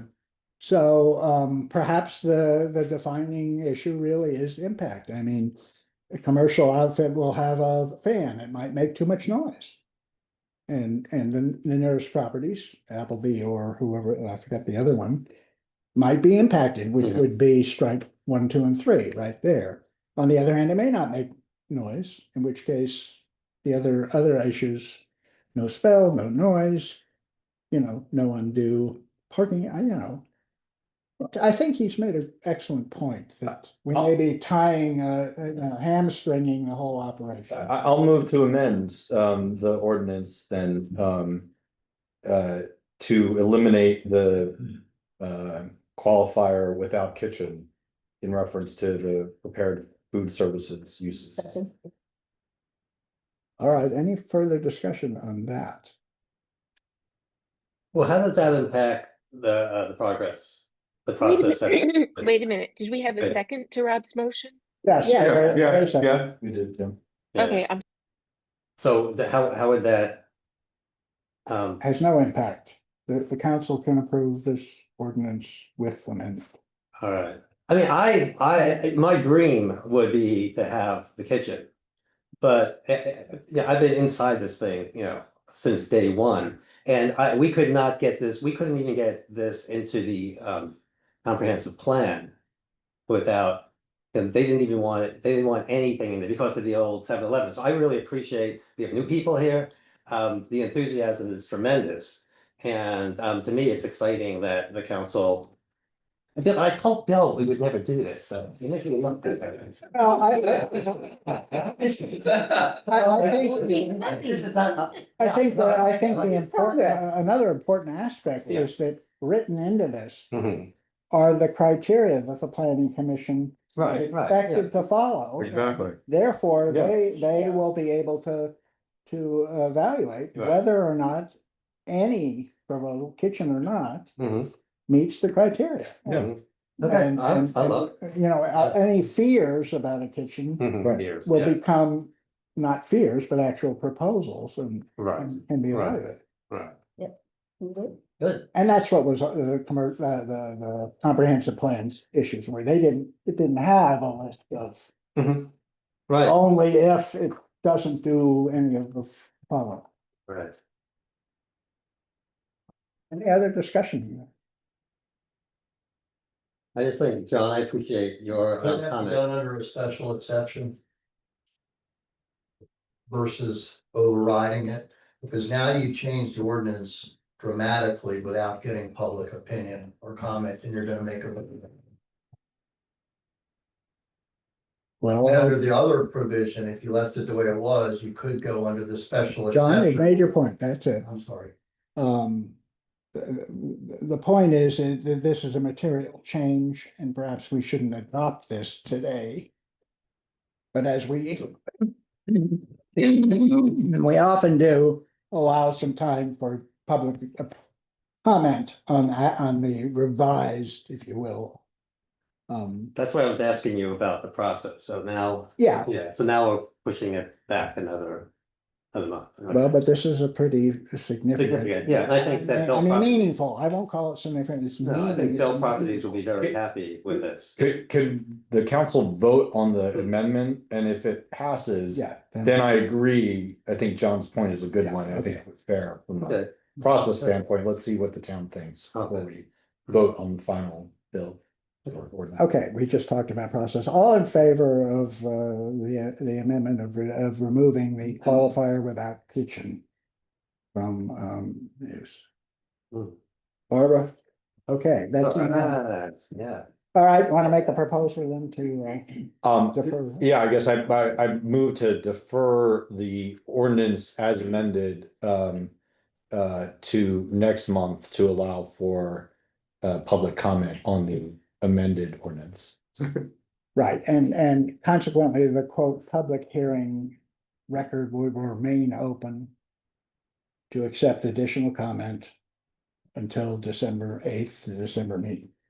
Seems fair. Okay. Great. Great. We get a second? on Or that? did, Any discussion? All in favor? Okay, great.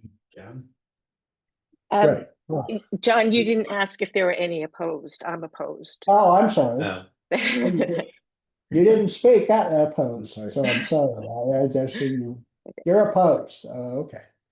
All right, it's 5-1. Move forward. HPC made a very minor suggestion on it, that we were, That's true. that can happen at the next. Yeah, no, it was very minor. It was, and what did I do with it? those two changes? I put it somewhere. I do. The two changes? Yeah. No, it was a very, But good ones. the HPC had two comments. One is they thought that we had dropped the word not, but in fact, it was a different version that the word not, that was not an issue, but remind me what the other one was because. Elevation. All floor plans and elevations. Elevations. Oh, yes, the HPC would like to reword the requirement for submitting a development plan. Where it gives what's required in that submission to make it clear that it currently reads floor plan. I can read the section if I can find it quickly. It reads ground floor plan. Yeah, it just reads one floor plan It doesn't instead of, include elevations, it just includes color. I have it here if you want to read it from here, Jeff. yeah, if you identified, because I neglected. Oh, that's the one with the knot. That was in it in the first place. Okay. The one where now, the one we are talking about is that, its application requirements are footprints. It says ground floor layouts and heights of all buildings. The HPC would like it to read footprints, all floor layouts, first, second, third, and elevation. Elevations being different than heights. You know, pictures, views from the sides. Yeah, exactly. So you see what it looks like. The point's well taken. It's a wording change, not a really any material change. So perhaps somebody can propose that. Chris, you had it too, so I want to just propose that, let's get it in there now. Okay. Amend the, So I make a motion to amend the zoning amendment to include where is that? To include under section 8.2.1.2 application requirements. To change the wording to read footprints, all floor layouts, and elevations of all buildings and structures. Second. You miss second? there's no second. Yeah, For a year now. any further discussion on that wording change? All in favor of the amendment? All right. All right, that's 6-0. Yay. All right. Thank you, Bob, for reminding me. I have them in yellow on this. I just, nope, the yellow. All right, so we'll need to publish the amended ordinance. Which probably should be done as soon as possible, rather than wait for a bulletin or something like that. Okay, that takes us to the next item of business, which is the Playhound Comprehensive Plan. I make a motion to adopt police Playground Second, comprehensive plan. Comprehension. Oh, I'll second it so we can discuss it. okay, now specifically, that is the draft that was received by us yesterday at about 4 or about 5 o'clock. As opposed to the previous draft, which was back in October. Correct? Okay. So it's been moved to approve that and Adopt, right? adopt that. And I guess it's appropriate. John Porter asked me to he felt that that a better understanding of what a comprehensive plan would have been helpful from the get-go, but even at this point, it might be helpful. And as soon as I find my comment wherever I put it,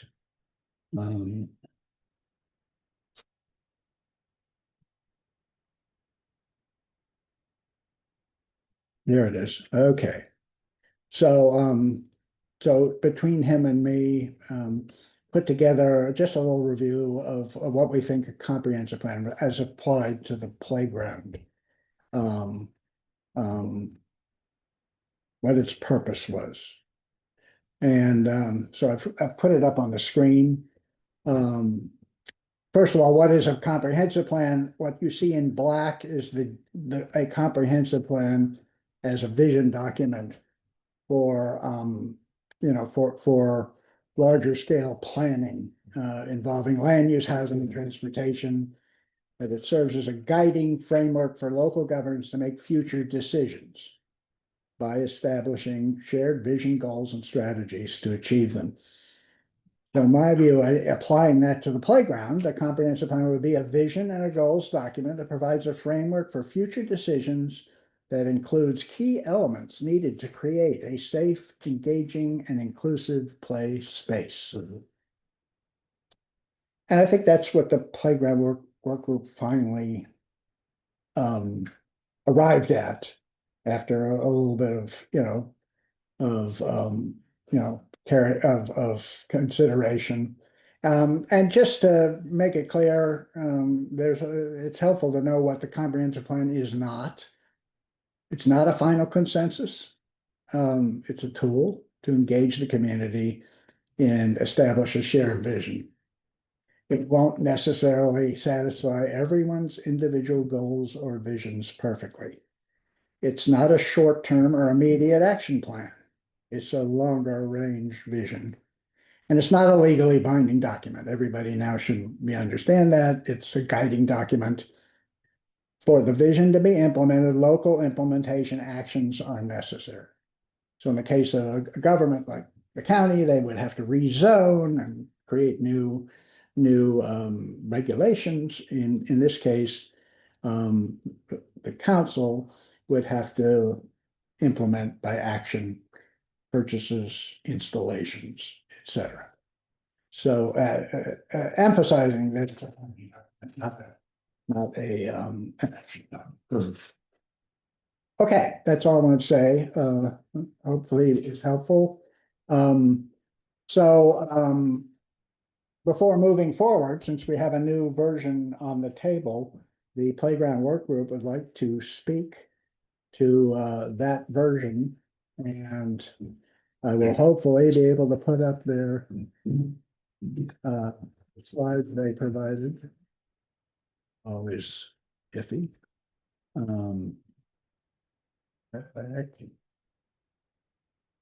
Draft. Presentation, latest draft. Here we go. And I think Jonathan Dale is here to do this, correct? Yeah, Andy and Andy, so let me get it up. No, I prefer to stand. Okay. If you don't mind. No, I can. I guess I'm slide presentation. All right.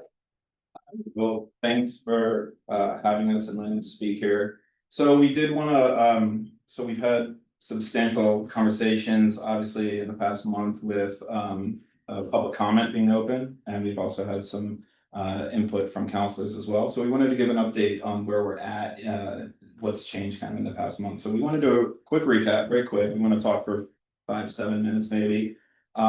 Here's the outline. So the background. What is the work group's priorities and motivation? What did we try to do with this document? The takeaways that I just want to harp on a little bit are in light, again, of this council discussion, the recent public comments. What are the key points that we kind of derived from that and distilled down to? We did want to mention the survey results. So we put out a survey a little while back to the entire town, the listserv, and asked for responses. We got 55 of them. So that's a pretty good turnout. We've heard that 5% survey result would be good for any type of survey. We got 10% basically of the entire town. So we got a pretty substantial amount of replies. And then we wanted to talk about the approach to budgeting, which obviously is of note. And then we want to have a request for action.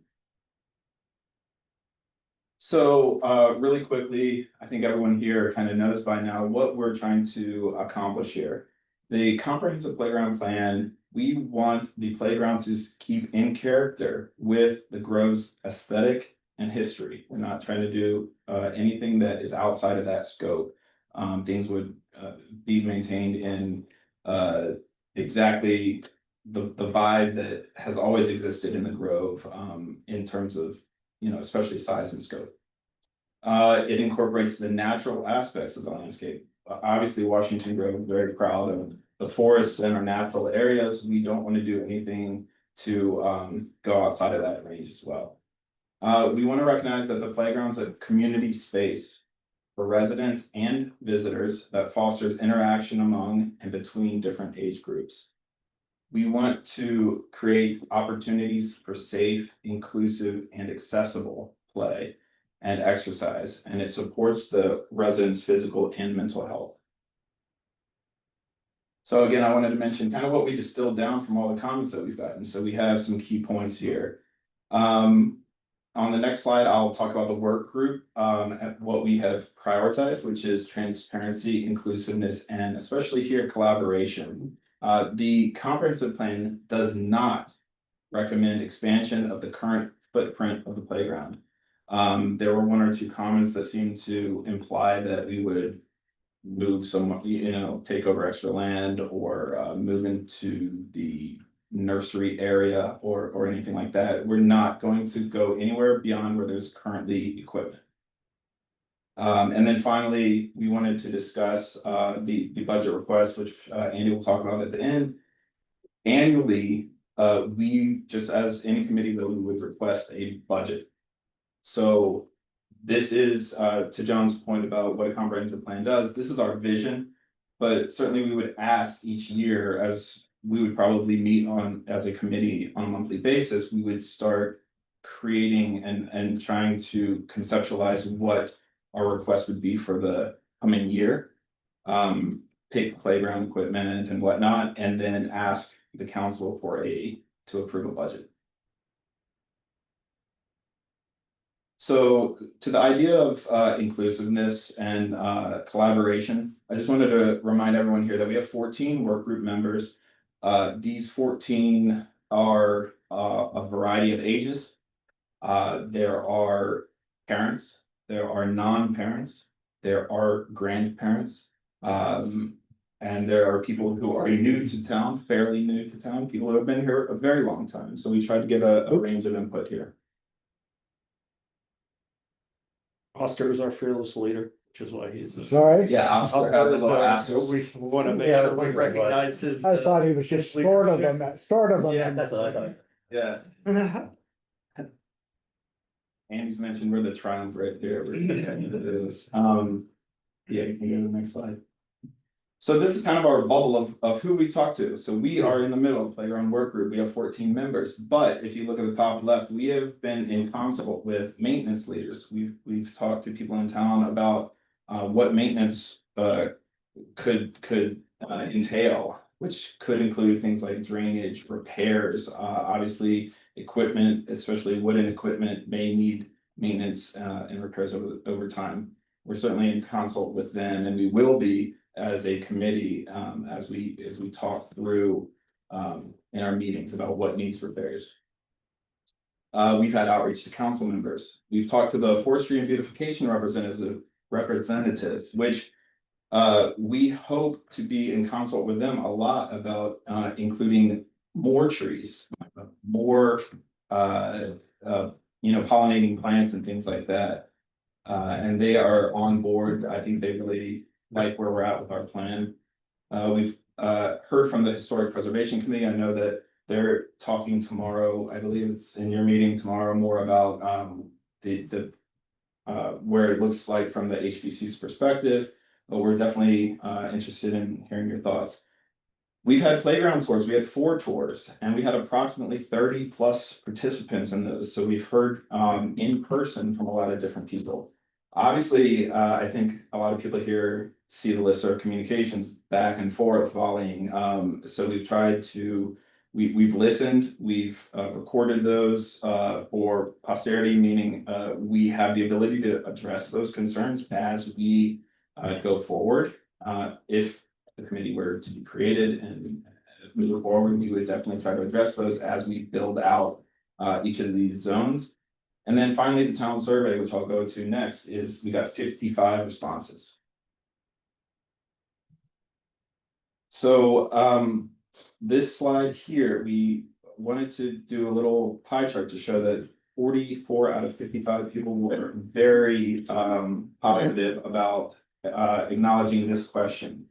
So the overall goal for the playground is to have a playground that balances vintage and new equipment, that creates opportunities for people of different ages and abilities to play and meet, and reflects the aesthetics and landmarks of the town of Washington Grove. How well do you think this achieves that goal? Again, I think that's like 79% of people gave it a 5 out of 5 in achieving that goal. Can I ask on a 55, is that 55 residences or 55 people? 55 survey respondents. So you could have multiple people from the same household. Certainly, grandparents, parents, yeah. And then on this slide here, so a similar result, the question, I won't go through the whole thing, but we wanted to point out that a future volunteer group or committee will work with the town council to implement specific changes and develop a timeline for doing so. Any request would still be subject to future fiscal considerations, meaning we would want to get our budget approved. How much do you support this plan's general approach to updating the playground? We got 46 out of 55, highly approved. And I'll leave and let Andy go. Yeah, and we'll make this quick, hopefully. It's too late. Yeah, all right. So I think the first thing we wanted to reemphasize, and Jonathan mentioned this, but there were some concerns floating out there that this would be some kind of expansion or encroach on protected areas within the grove and all those sorts of things. And those are things that we obviously want to respect and take into consideration. But the key point here is really the playground plan is captured within the existing framework and the existing footprint of the playground.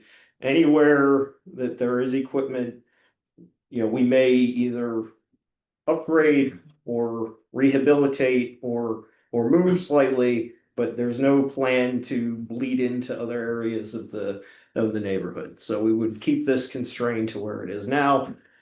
And one of the beauties of this idea that we would have flexibility on a zone by zone and year to year basis to propose changes would be that if in the discussions of a certain zone, it came to light that, oh, there's some issue here or some issue there, that's the stage, the implementation stage is the issue where we could address that. So overall, big picture vision, keep everything where it's at.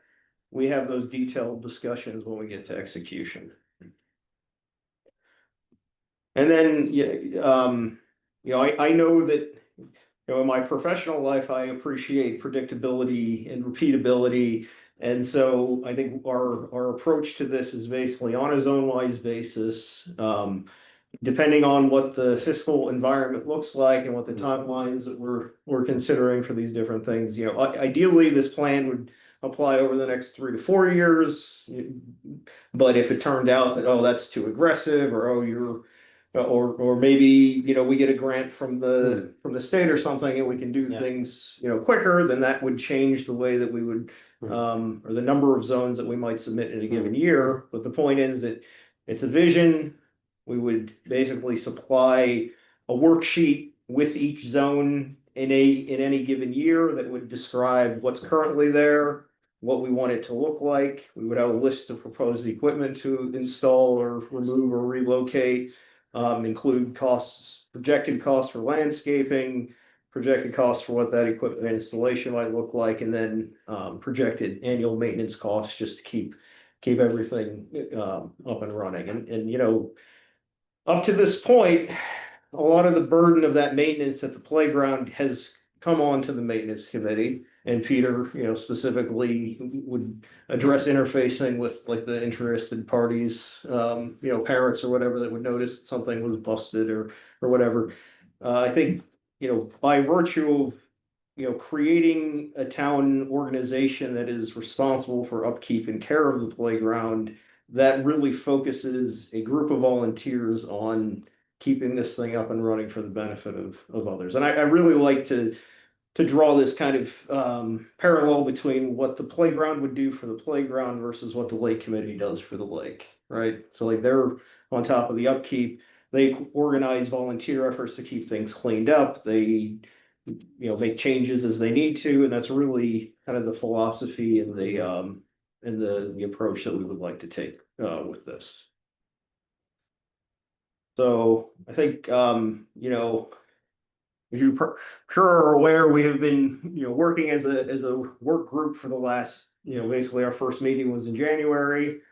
We've been meeting regularly since then. We've, and since Jonathan highlighted these large bubble of interactions among different groups, we've gotten your feedback both at town council meetings and then offline.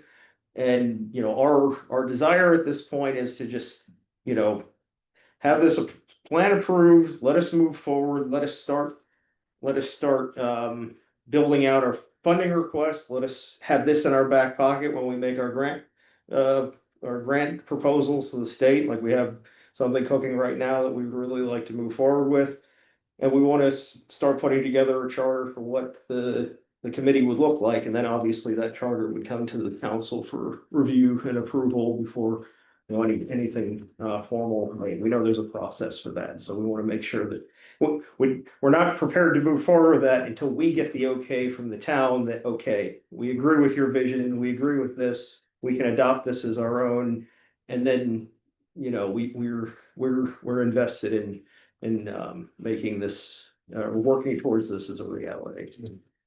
So, we have a group of really excited and enthusiastic volunteers right now.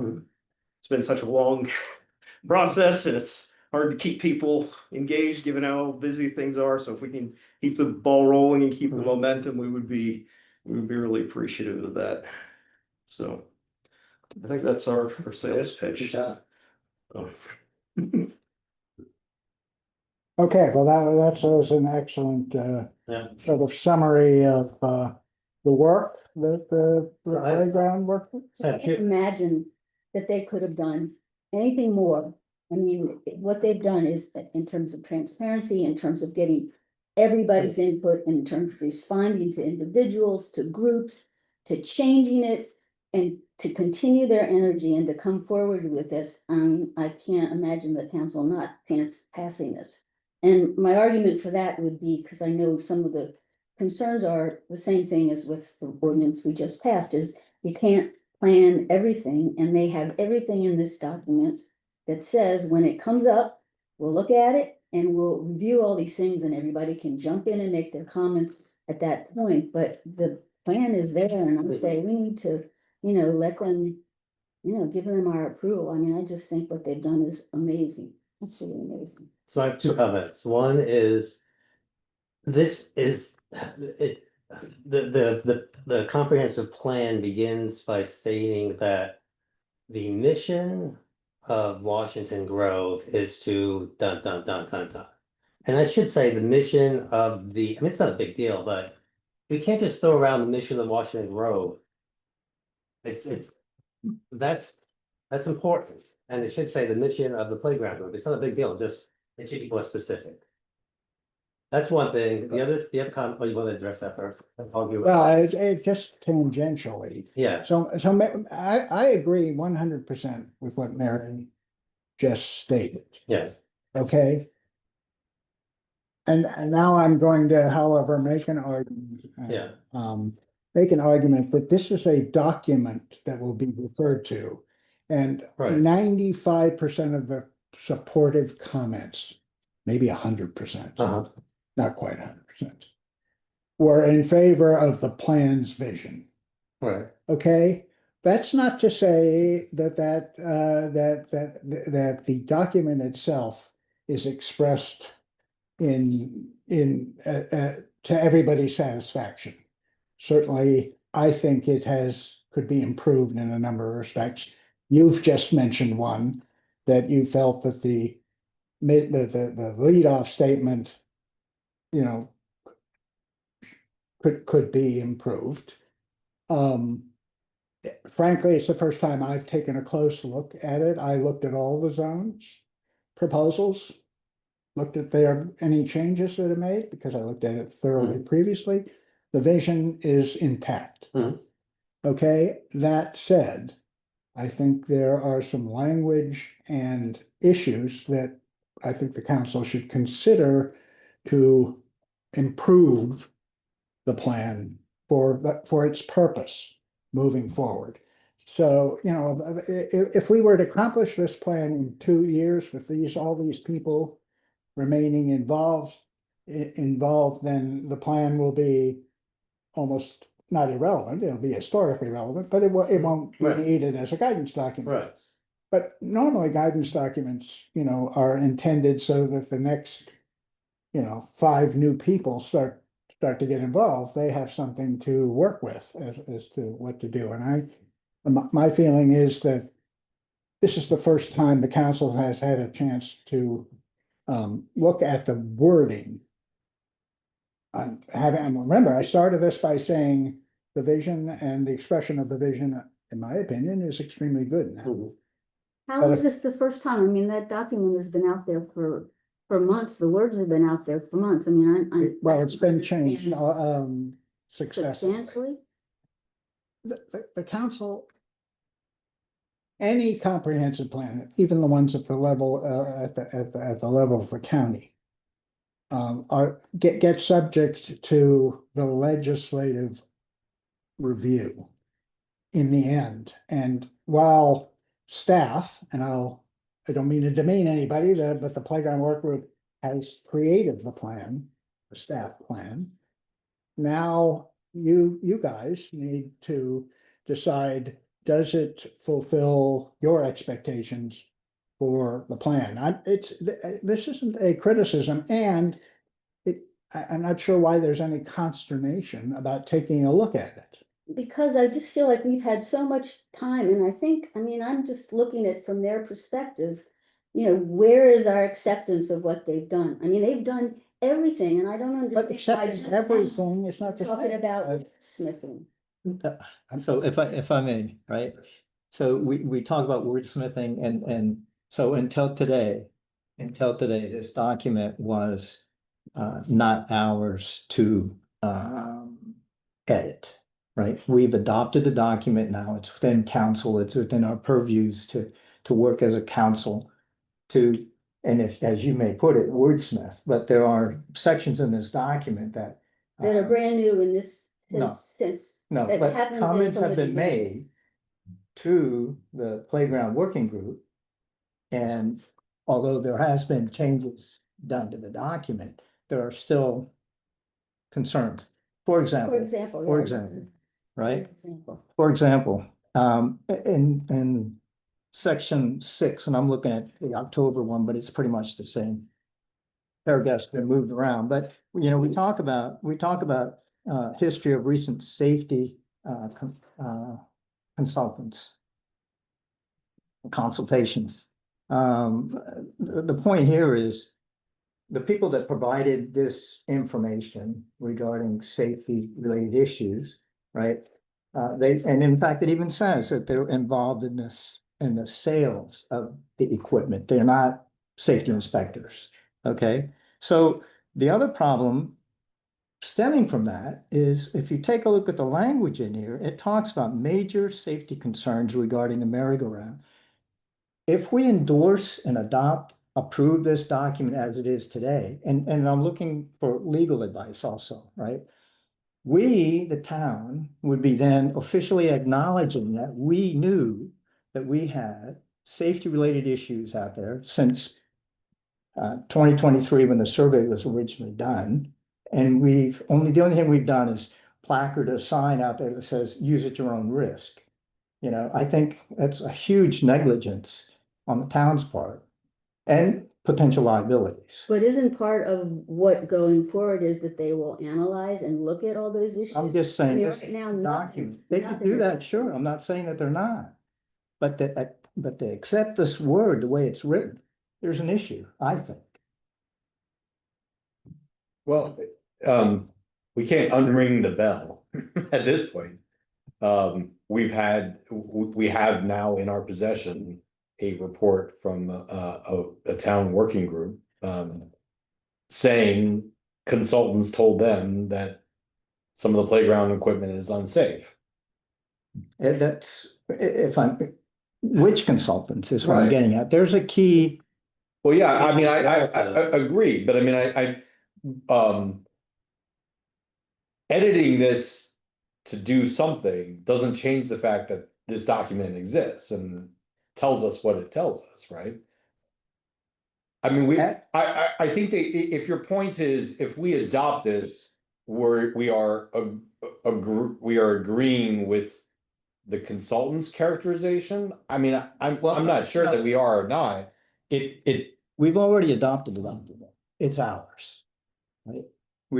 Some people already made a motion and somebody's already seconded.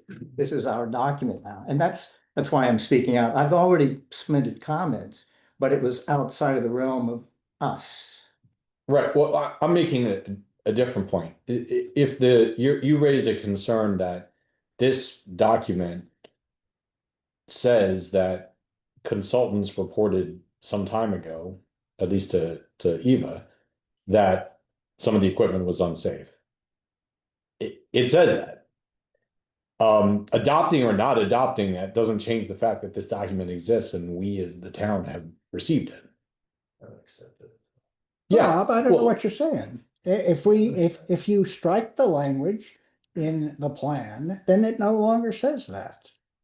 No, but the document, striking the language from the plan, we may want to do that. But if we're doing that because we don't want a document in our possession or even endorsed by us that says that we were told things are unsafe, that document exists. I mean, we can't, we're all looking at it. What exists? It's a draft of somebody's draft. It doesn't, Right. it exists for the playground work group, but not for the town. We've all received it. I mean, if there was a lawsuit against us and this all was We received a letter produced. from Joel Stoltz threatening us with a thing. What does that got to do with Oh, anything? sure. I mean, All they're doing is saying what they had already been told. They're not, I mean, it's already. Okay, I have a different argument on that same point. That does not belong in the comprehensive plan.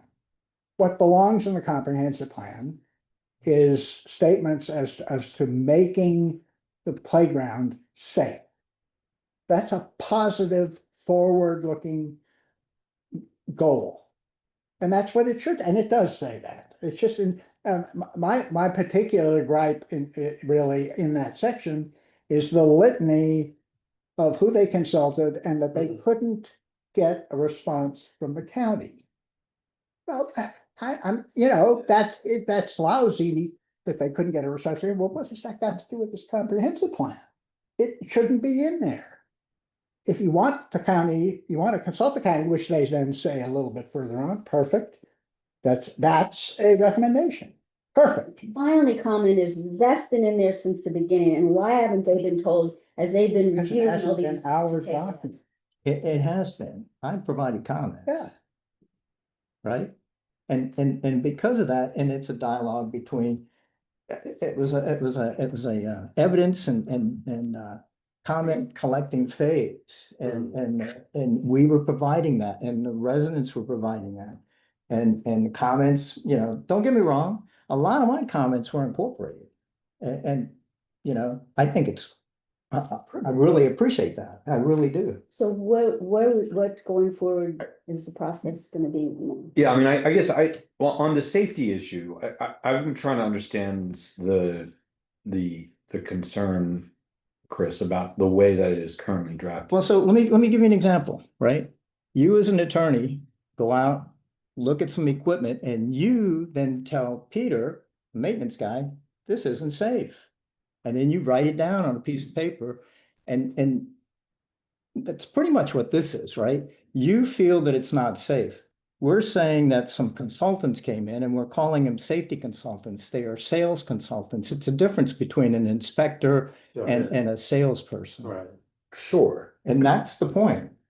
So my point was simply, if we think that editing out this report of what happened with these people coming and telling Eva and maybe some people in the working group that the equipment is not safe. If we scrub that out of the final version of the plan we adopt, it still exists. Like this draft exists, we all have it, we're all talking about it at a public hearing.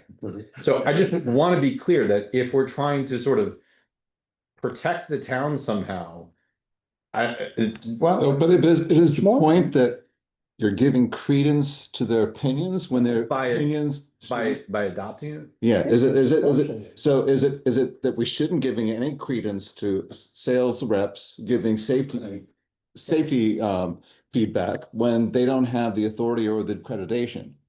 When they couldn't actually get anybody accredited that could evaluate the safety. So is that your point, Chris?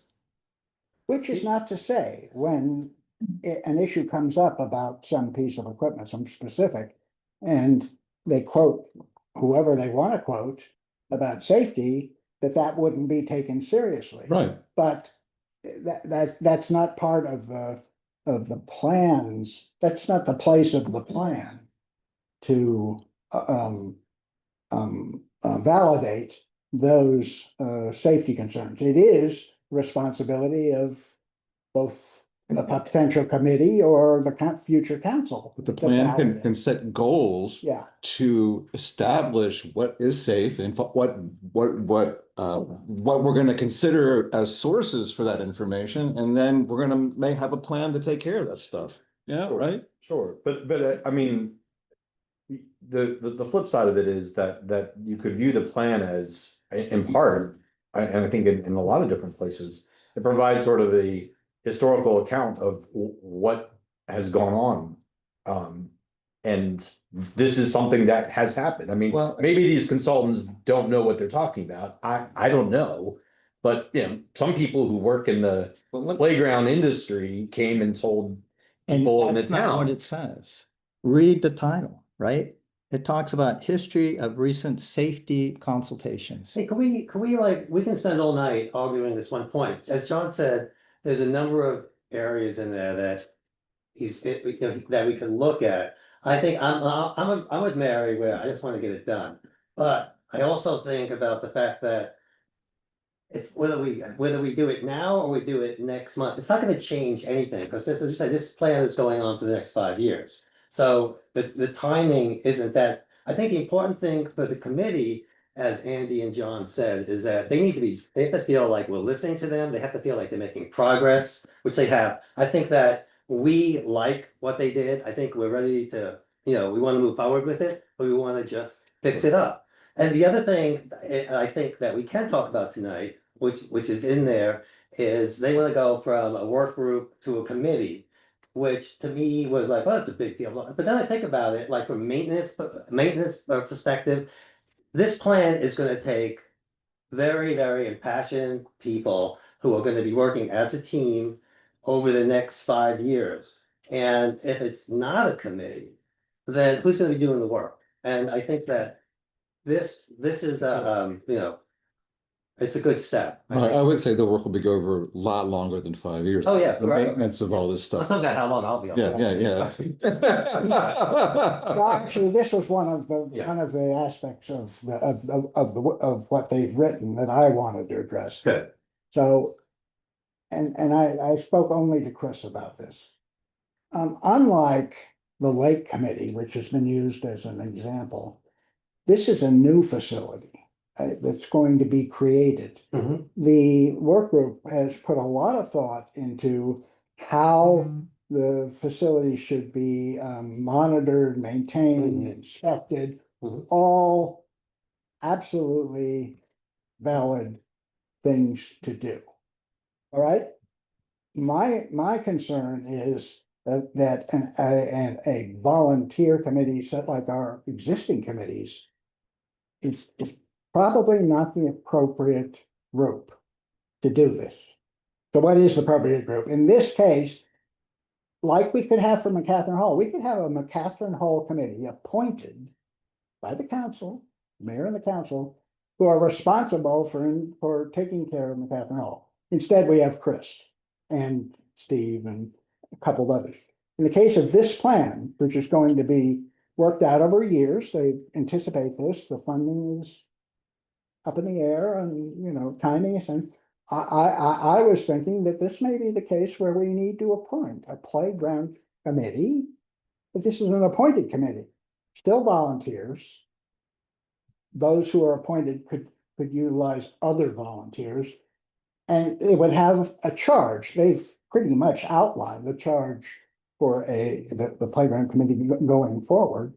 That would be what that committee does. That way the council has some control over how the playground, in keeping, in attempting to keep the responsibilities accomplished, as opposed to a volunteer work group. So if they don't repair the dock this year, they can repair it next year. So that's fine. But in the case of the playground, may not be good enough.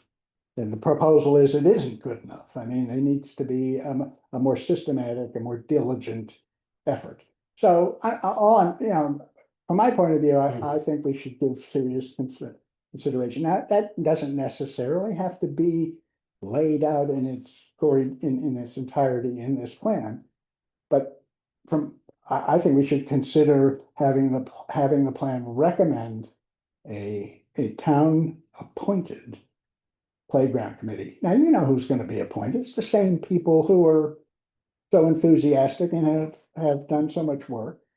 Only in this case, it seems like it's only what's the difference? But in this case, the town will have the requirements, what the committee should be doing as part of their charge, and not just depend on a volunteer group to do the right thing, to do all of it. If I may add, It's just one point on the plan, and I'm not trying to convince you on that now, but I'm just saying that's why I think we need a month to suggest, you know, what I would consider improvements, at least from the point of view of the council.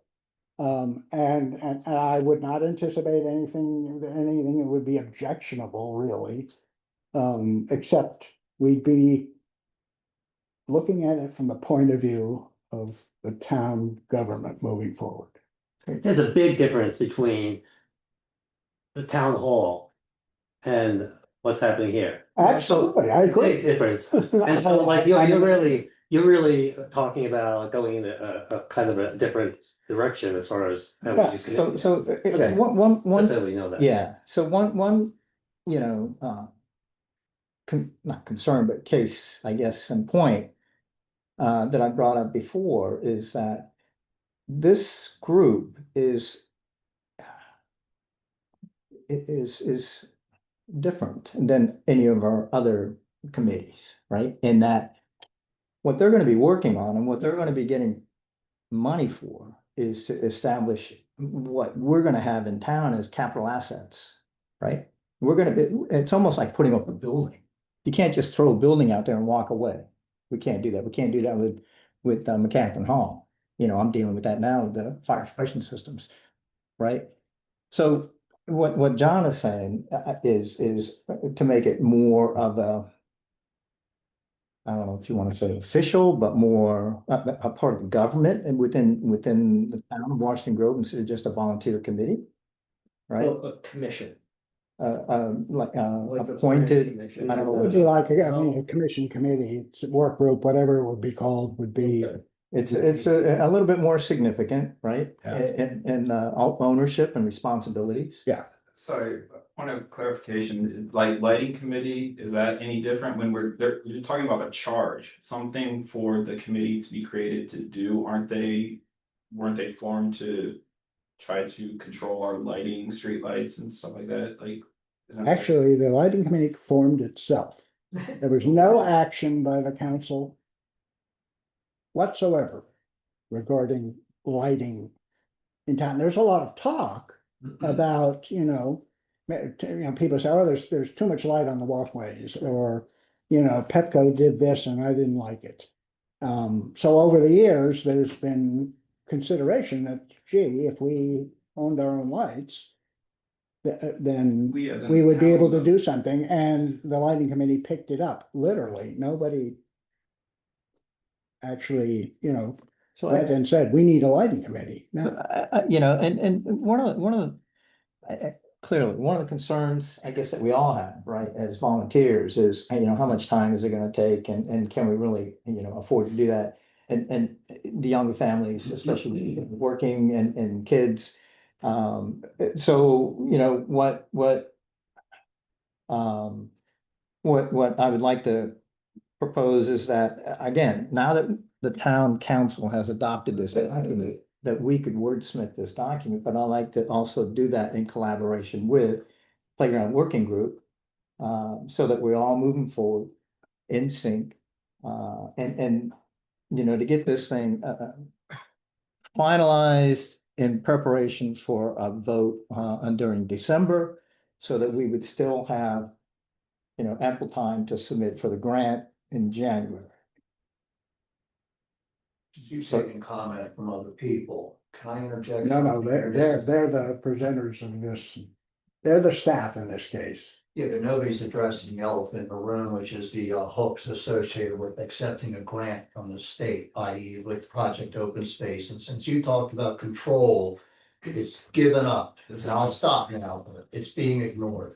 This isn't Project Open Space and there aren't those requirements for this grant. There's no requirements at all. There's requirements, for example, that it has to be secular in nature, it can't be religious related, things like that, It but. has to be spent on equipment and not landscaping and changing the environment. As long as we get all that in writing. Yeah, that'd be yeah. great, because we found out the hard way Right. 30 years ago. Right. When funds were accepted and that was not Right. known by the town. Yeah. council. And we didn't hear that lesson from other people when we were talking about granting. Okay. We can get that to you later as No, well. that's but spectacular. I never heard of a grant. If you look up government with no Maryland involved. Legislative Bond Initiative, Mhm. if you look that up, there's an entire checklist, things to do, how to apply. Okay. And it'll tell you what it can and cannot be used for. So with all of this discussion, and there's gonna be more discussions, right? And so like I'd like to make a motion, since the plan has already been adopted with our previous motion. There's already a motion, isn't there a motion? We made a Motion was motion. to adopt. Right. You seconded it. Yeah. Right. We haven't So you voted. can't make another motion right now. Yes, you amend can. it. Well, just make a motion on top of a motion? Either that or amend your motion, right? But can I just ask, though, how are you gonna? You talk about collaborating, how are you, like, we're gonna meet with them and tell them so it can be presented at the next council as a completed document? Yes. Operationally, you would propose altering the document in some way, minor or whatever. Talk to the playground workgroup, here's what we believe will improve the plan. Get their feedback and then propose it or don't propose it as an amendment to the plan. Just a question in terms of timing for applying for the grant for you guys, if this postponed it for a whole other month, is that All fair. back to ability to? I think we prefer sooner than later, but if we can get an approval in December, it should not affect our timeline. I guess, okay, so I just get this feeling, I've been, because I'm the liaison for rec, which they theoretically are under rec. And so from day one, we all have, but I've been intimately involved with this entire process. And as Mary said, and I think we all know, they've done I've never seen any group of people work so hard for so long to accomplish so little work. Like we can feel that way. No, and I really think that, I feel like if I was them, I'd be feeling disrespected. I would feel like, so many other groups in town come up with stuff and they just. How long did it take? This is being, excuse me, I'm finished. Okay. No, but there's been a tremendous effort. I've never seen a group go on all these inviting the Grove to go to, 4 different tours, doing the survey, trying to get feedback to move this forward.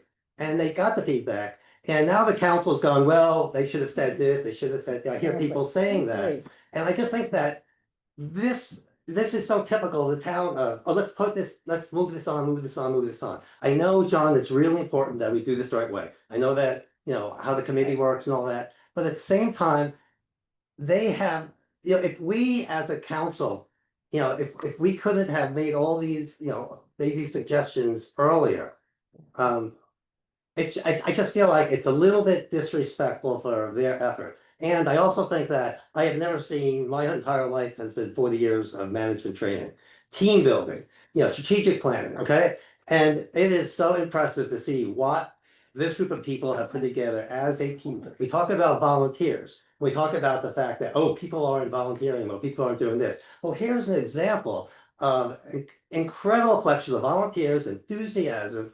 moving forward.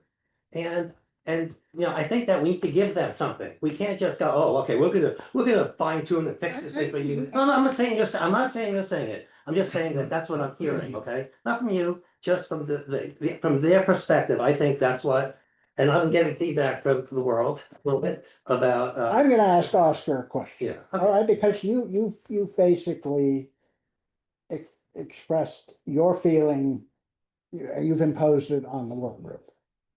I'm gonna ask Oscar a question. How would you feel about the council proposing changes that would improve the plan as written? I have mixed feelings. I understand the reason for the proposal, but I feel like a lot of these questions could have been raised in August. And some questions were raised in August and we responded and got no response from them a month and a half. And so now it's December. And if you're asking for more time, I guess my question is, what does that look like going forward? Well, the council has had no time. No time. John, Mary, you want to accept the plan as received. I want to Okay, recognize so if anybody I'm has just any upset- comments I'm just against it. upset that at this point, we're saying, oh, now, because it's been there, and I don't know.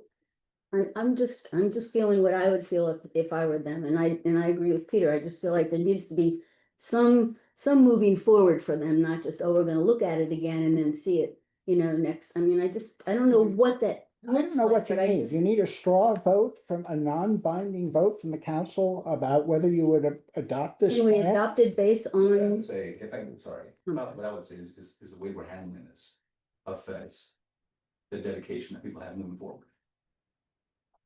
I'm sorry, can you I didn't hear say? that. The way this conversation is going has an impact on the dedication people have, the commitment people have going forward. No, I won't accept that, Oscar. You can't expect, nobody can expect, no committee in this town. I think. Yeah. But John, and the other thing I'll point out is that you're saying, oh, we dropped this on your desk, 24 hours ago and now you're screwed. That's not what happened, right? And I don't want to get into like nitty gritty and oh, he said, she said, but the changes to the plan that we gave you guys yesterday were basically to address most of Chris's comments that were very small modifications to language in specific places. You have had the essence of the plan for 7 weeks, okay? And I understand you're busy. I understand everybody's busy and on a volunteer basis. But to tell us that, oh, you just dropped this on our lap yesterday is disingenuous at best. And I'm gonna leave it at that. Is the listserv an official way of notifying people in town now? I have to know that, because I didn't know about this No, until about, of course not. what, 3 weeks ago. Of course not. We presented the vision in the August meeting. And then Luke presented it again. Yeah, like. All right. This is the fourth straight month that we have come to council. Well, I'm not saying you did, but you promoted up there that you had a survey done and you Yeah, all that notified stuff the was town. And it went to the listserv. Not No, everybody's on the listserv. that was on the town alert. On the town. Yeah, that website. was on the town-wide Came out with the last plan from and the the survey government, link. not from us, And from the then government. And the listserv was to follow up on that, but it was through the town alert. We first promoted this with a similar PowerPoint back in August.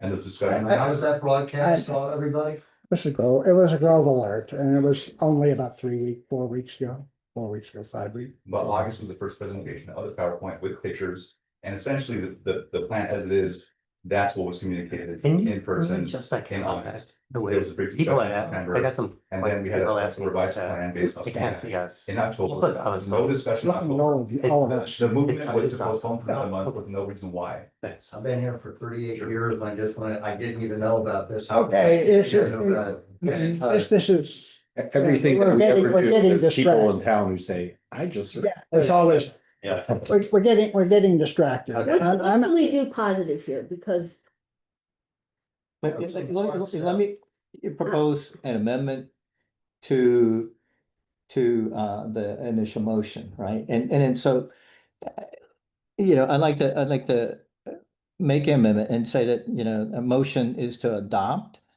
this November 16th, 2025 vision of the playground comprehensive plan for discussion, which we're doing, and edits in collaboration with the playground working group with the intent of voting for approval during the December town council meeting. So that is setting our timeline. so you're gonna sit down with them, or you're gonna send them more comments and then they have Well- to send them back to you? I mean, No, it's been done. I don't. So the problem is our message isn't crossing in the mail, right? And in fact, I sent a bunch of questions and I didn't answer because to me, initially, I didn't think that they were non-answer answers, right? But I was hoping that we would get other comments. I didn't want to be the only one. And you know, that was trying to get responses. I wanted to see what the flavor was from other council So that- members and from Is that the residents. only piece about the safety, or are there multiple There things are that need to- others, but that is one of the key issues. Most of them you won't have, most of the ones I might think of or propose, And they just. you're came gonna to have us no at- problem. They No, just came to you no. today. I don't think that they substantially. You know, holding a government body to a previous timeline saying, sorry, you should have acted beforehand is just totally unreasonable. No, I'm holding, I'm. Totally I'm unreasonable. just questioning. Well, yeah, That's all. but let's just, as you said, All right, let's move move forward. forward. And this is going to Let's just be positive. provide us a timeline to close the door.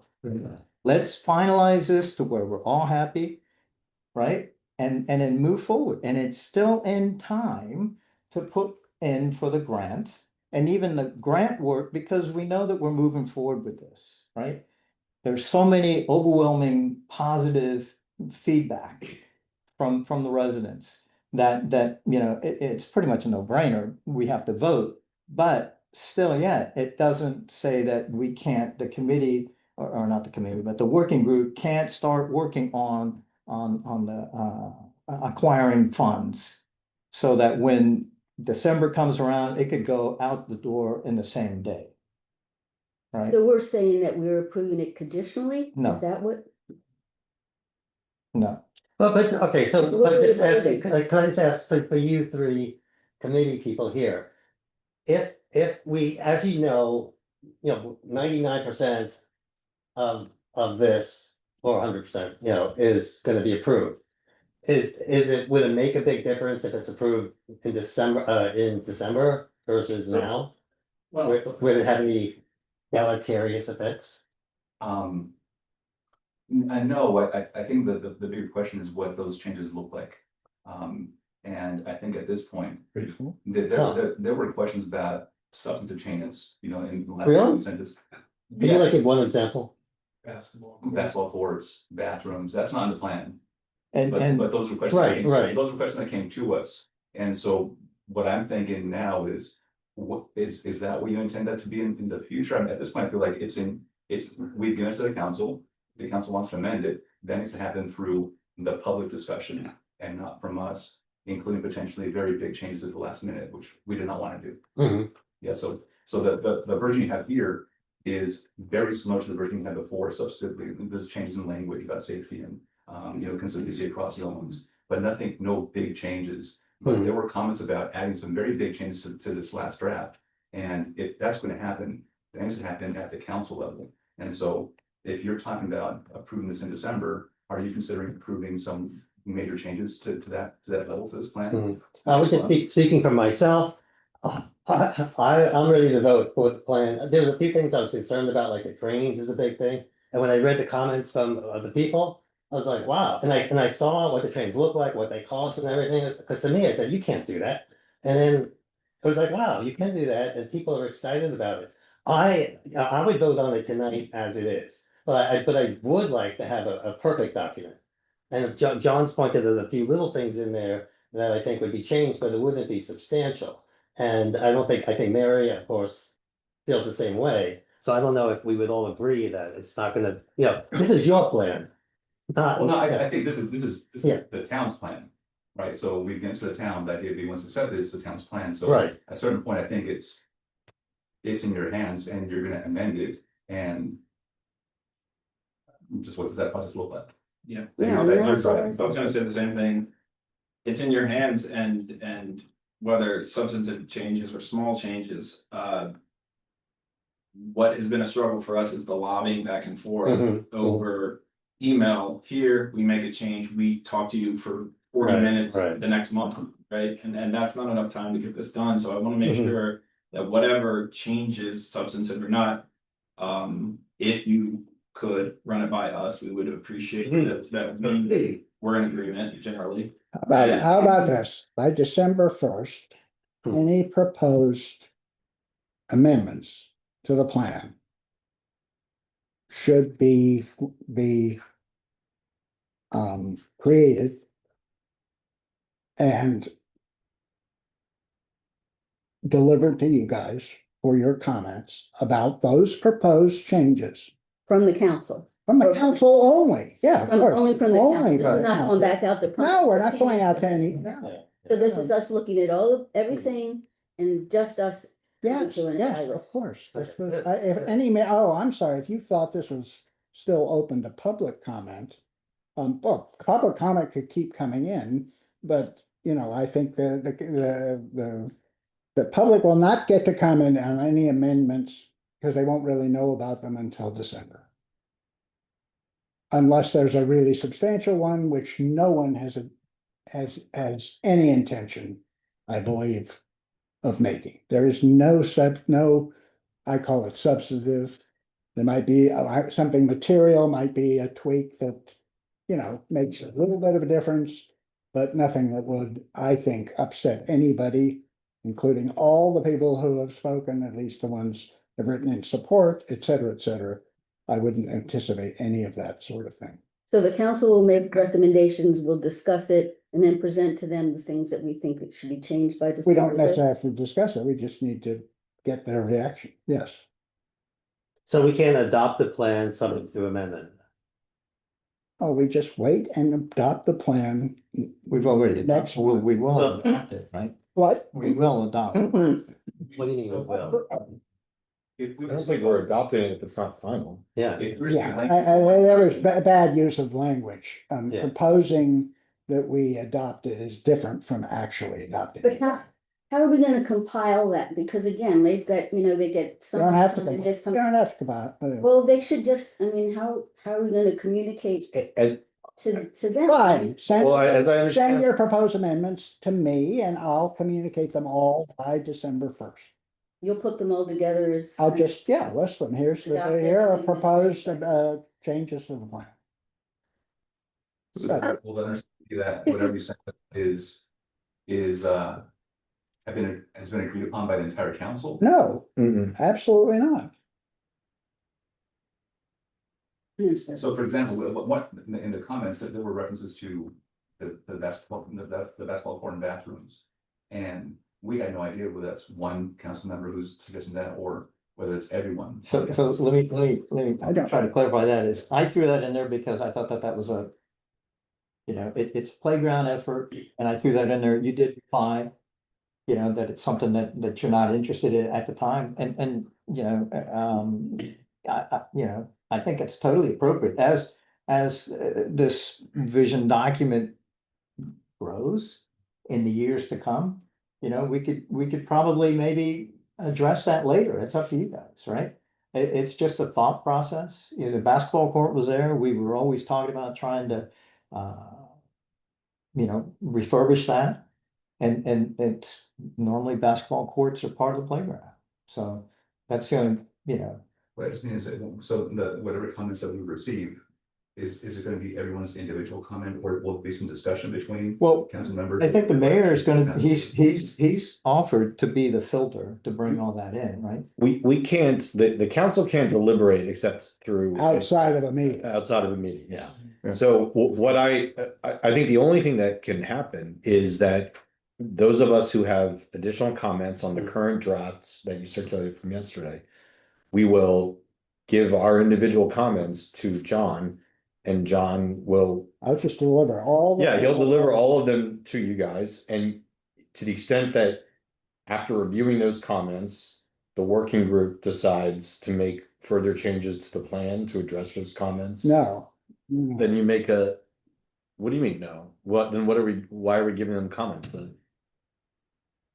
If we were to proceed now for the next 3 hours, I might show you my marked up version. I'm just making it my marked up version of the plan. Right. And propose those as amendments, as an amendment. So. And the council debates it and they either agree to the amendment or they don't. Why don't you just rewrite the plan then? What? Why don't you just rewrite the plan? Because you've done a great job. I mean, in the sense of, why don't you just make the edits to the plan? If you're sending to us to then do them, why don't just do it? You don't have to do them or not. I mean, I think that people who have additional comments, want to share them with you to get the working group's input. I don't want to speak for other people. If I look at your current draft and I have comments, I'd like to share them with you before, rather than just the council unilaterally implementing them without consultation from you. Because I think that you deserve the kind of the respect and the opportunity to see like, hey, you guys have done a lot. Here are my comments, just like you did with Chris. Essentially what we're saying is Chris did his homework, and I think Chris has some more that he wants to do, and maybe others of us also want to do that. But we know this has been a protracted period. We thank you for your patience and dedication. You guys have done an awesome job. And I mean, I don't want to speak for others, but like, this is going to get done, right? Like, this is not like a wasted effort. So hopefully anyone else on the council, we prepare our comments, we give them to John. John sends all of them. He's not going to like try and meld into a master markup. He's just going to share, here's what council, counselor A, B, and C, here are their comments. We're sharing them with you guys. You may come back and say, we appreciate them. We don't have any further changes on the plan, so you guys should just deliberate it. Or you may say, hey, actually, some of these comments are really good ones, and we wanted to address them. Here are our suggestions, and here's a revised working plan for consideration. And then at that point, I think we've got to be done, and we'll say, all right, we vote, and we go through the discussion. If there are amendments we want to do, we hash that out at the hearing in December, and the council meeting in December, and then vote. Is that makes sense? Okay? And we set a date for when we're gonna receive these comments. And just December 1st sounds reasonable. I think that's what John put. 2 weeks. 2 weeks. December 1st. Yeah, because that's only 8 days before the December council meeting. It said we received things. So you would want to do it. And by the way, it wasn't my concept that you would submit another version of this. You may decide not to. On the contrary, you need to. the idea is to react to the proposed amendments to the plan. Okay, and as whoever was pointing out, 90% of them might say, okay, well, those are just wording changes. Have at it. Maybe 1 or 2 are more than that, and you might want to say something about it as to, what you think as a committee. Okay, and it's like having your staff. Hey, Barbara. Hi, Barbara. Hey. Because we're asking our staff to, what do you think about changing things this way? Barbara wants to. Mr. Roberts. No, I just want to point out that probably around a month or so ago, they sent their draft to the town council and sent a Google Drive and asked us to make our comments into that drive. And as far as I can tell, they've responded to them and have the changes that they've made are not significant. So I think we really have had the time to give them the input that they've asked for. I agree. I agree. I totally agree. Well, I, for one, did not consider that the mechanism for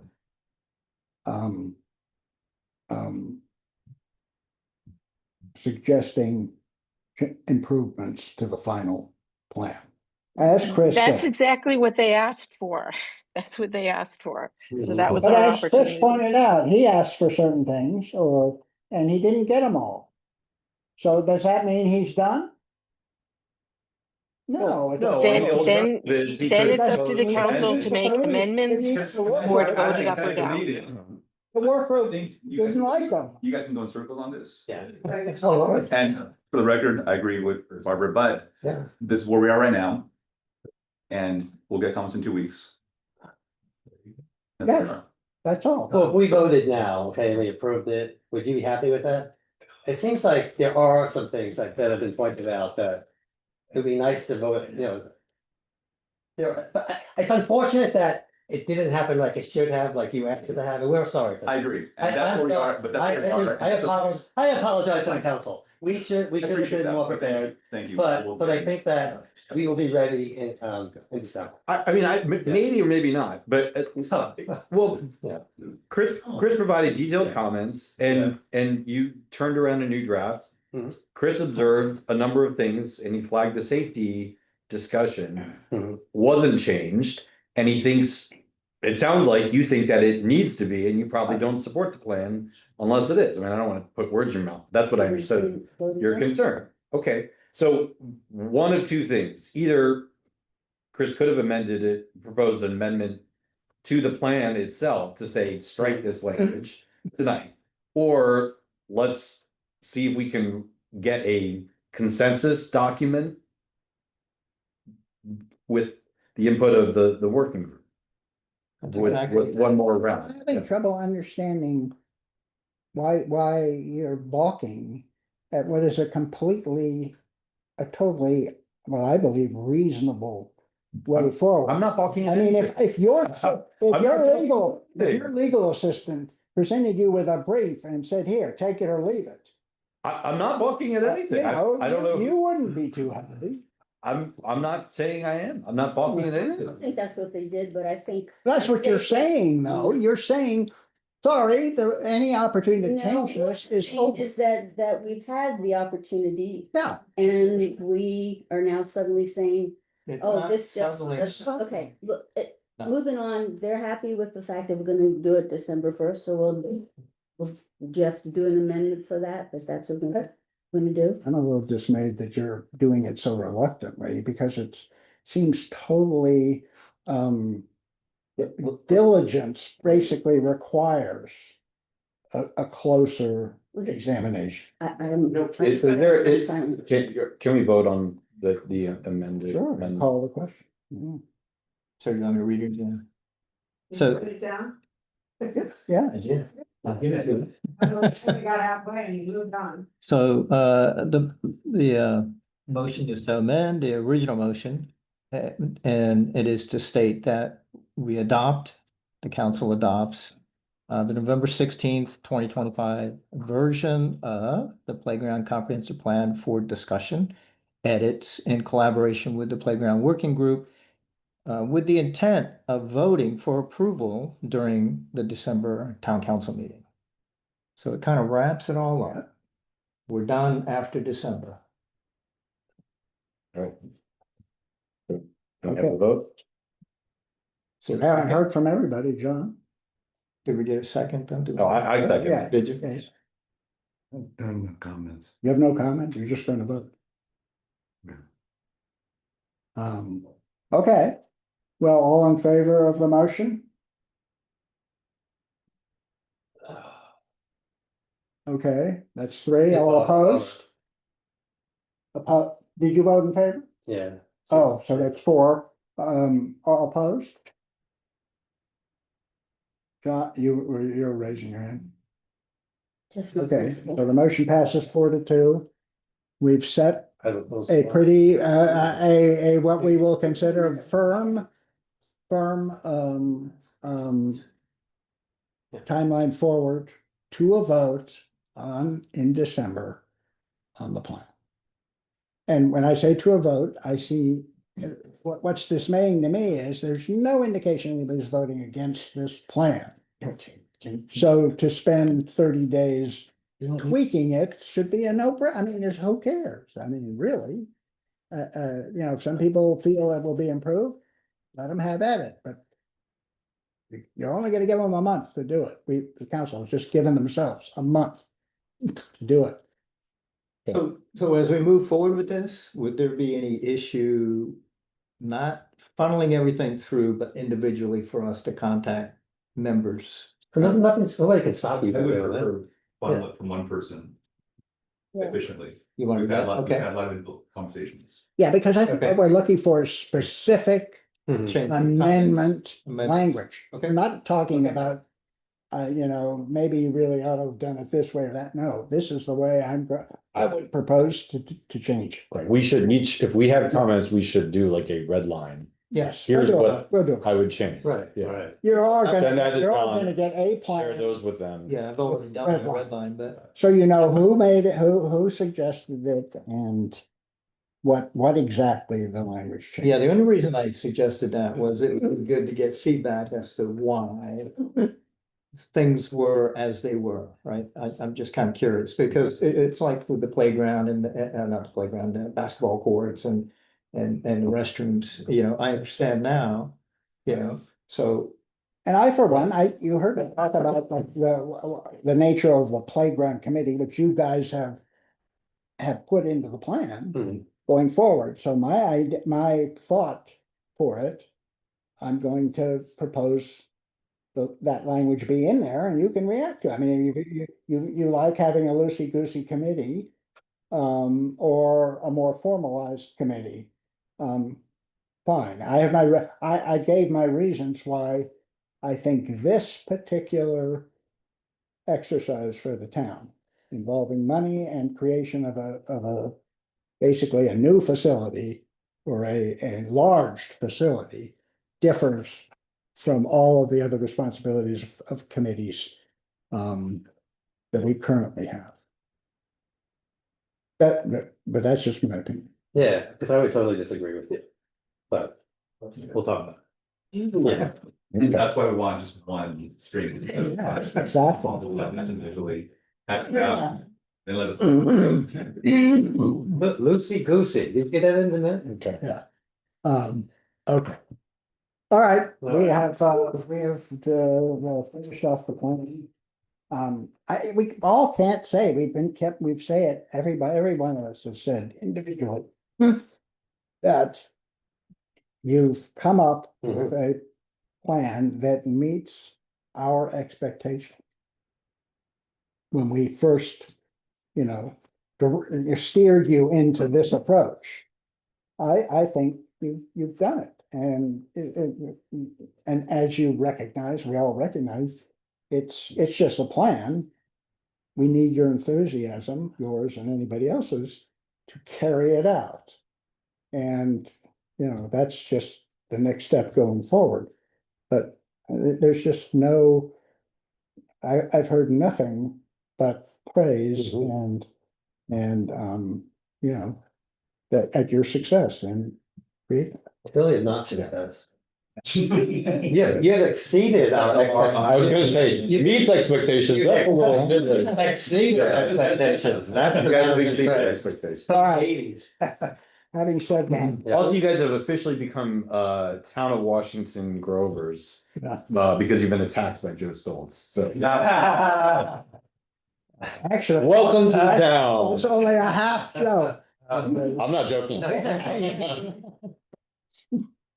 All right, next item of business is the Meadow Restoration Plan Phase 2. Now, the context. All right. Hey, guys. Good night, guys. Yeah. Thank you. The context for this item is that we had a presentation last month of the Parks Department's Restoration Phase 2 plans.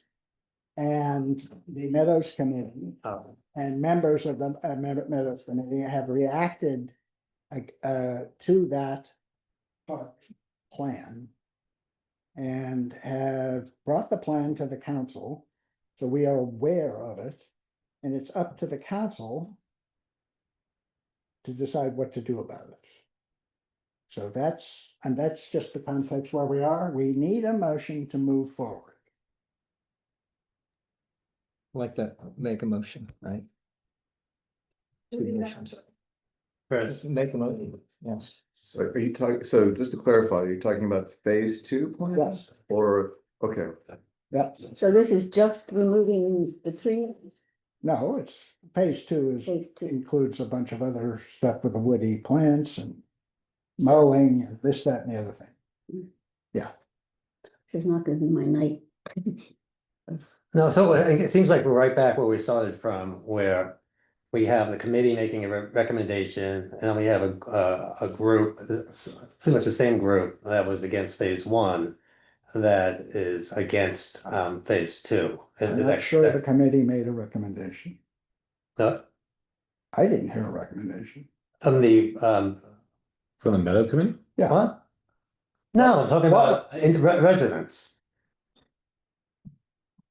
The Woods Committee, I mean, not the Woods, Point of order, Yeah. what are we considering? What is the motion? You'll be fine. Yeah. I'm asking for a motion. Oh, okay. Yeah, right. Okay. Well, I know, there's free for all. Yeah, All right, let's hear That's that. why it's a point of order. Let me, good, thank you. Let me make a motion, and the motion is to acknowledge that the Meadow Management Plan proposal by the MNC PPC Hmm. is consistent with their requirement to protecting the historic agricultural setting of Washington Grove. You wanna read that one more Read it. time? We're Yeah, read it looking for a again. second. So the motion is to acknowledge that the Meadow Management Plan proposal by MNC PPC is consistent with their requirement to protecting the historic agricultural setting of Washington Grove. Can I just be clear, is this what we're talking about? The Washington Grove Meadow Restoration Parks thing? Yes. That's what we're talking So about. so should it say phase two in that? Because to be clear, because supposedly is an alternative plan to phase two that But it plans has- forward. Was there a second to that motion? No, not I yet. don't know what the motion We don't know what the motion is. is. Reduction of mature trees is Hmm. phase 2, and then goals, that's goal 1, and then there are 3 other goals Yes. besides that. So are we talking just It's the about Ryan Colleton. reduction of mature trees and not the other ones, or the whole We're thing? talking about the Ryan Colleton provided their phase 2 proposal. Is that what you have? They have a Washington Grove Meadow restoration goals, of which the goals. Who wrote are- that? This is the proposal from the parks. Okay, and that's. From Parks up on the Meadows Committee. Parks. From Parks up. Chris made a proposal and I did not hear a second. Right. Barbara, know we're what the trying to figure proposal out is. what the proposal refers to. You can't Right, second right. And so something there you don't needs to be a understand. second before you start No. discussing the No, there proposal. isn't. There's- No, because we What it haven't is, yeah. agreed on what the proposal is yet. Yeah. Yeah, Well, I think people Chris are. was raising very points clear of- with what he said. Chris was very clear with what he said. But it's not clear what phase 2 is. There's a So if proposal there's for- a second, if somebody supports what Chris said, there No, can be a second. And then there I- can be a discussion I and a believe, vote. I believe that these are points of information that you can. Points of information. Yeah. Yeah.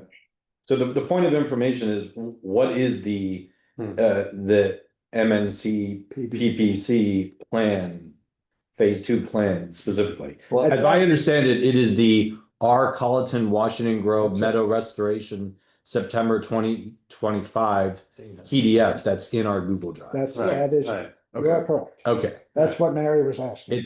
The document is titled Washington Grove Meadow Restoration Paren 9/2025 at the top. All right, And so the point of information that we've all been trying to just clarify is, your motion is for us to acknowledge that this document from Ryan Colleton is consistent with their charge to. Their protect charge. The agricultural. Okay, of Washington Grove. Do I have a second? I'll second. All right, Okay, can you still explain to me that it's consistent with it, or that we're voting to accept it? His, So Chris? consistent.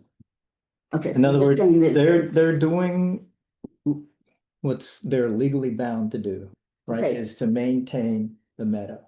Right. I'm not saying phase 1, phase 2, Okay, NNIs, anything. It's just that they have a legal binding requirement to maintain the meadow, whereas the town of Washington Grove owns the property. So in other words, in order for us to go onto the property, even though we own the land, we still have to be certified weed warriors, for example, before we could go in there and start pulling weeds. There's a process and requirements, and that's all I'm saying is that they have the responsibility legally, to maintain the meadow, and that we're acknowledging that. okay. What does that have to do with? Okay, So So what? Question is, why do we need to Yeah. acknowledge Yeah. that? Because it's already been established that they're legally responsible for Yeah, that a long time exactly. ago. Whether we- Why do we have to acknowledge that fact? I thought we were trying to discuss how they actually implement that, and I think Well, if you read this, their goals are for, without any particular, they don't put any particular priority on which ones to do, and if you read this document, it says that we're contacted by Representative Washington Grove Committee to the woods reduction, so they're responding to what we requested, but it's not coming from them, they're responding to what the community, what they think the community wants, but their goals are multiple, which is reduction of the trees, control the non-native species, reintroduce native biological diversity and restoration of the site. But I agree with all that, but I guess the question is, how do we implement that? And I think that there's a disagreement from, fairly strongly held from some members of the community who feel that we should be prioritizing, which don't necessarily go forward with just now removing the trees as the next phase, because there are multiple goals, and it could easily, as they've stated, in this in an attempt to be, corroborate with, different opinions to, to maybe look at it and see if we could alter the plan based on consistent with these goals, but not necessarily in the same priorities. People have different priorities, so I thought that's what we're looking at tonight. That wasn't, But I that could be wasn't the wrong. motion, though. The motion was Well, I'm to just say that. discussing it. Sure, sure. And that's what I'm Nobody saying. seconded your motion except Rob. It's to Yeah. say that they have the responsibility, right? To do what their goals are. So we agree. And that's what we're agreeing to. And Oh, that's what I'm that's- acknowledging. Yeah, but that's not, I don't think factually correct in terms of they're responsible for carrying out their goals. They're kind of responsible for consulting us as well in terms of what the town's goals are. Absolutely. Yes, they are. They are legally responsible to Where does it consult. say that? And you have it on. William you're looking at William Roberts? Yeah, it's very specific. Yeah. with that. Very, I'll just read you, it's the last paragraph. So this was a letter written by our attorney to Georgette in 2012. Yes, And I assume you've read it. yes. Okay. Not recently, but. Oh, so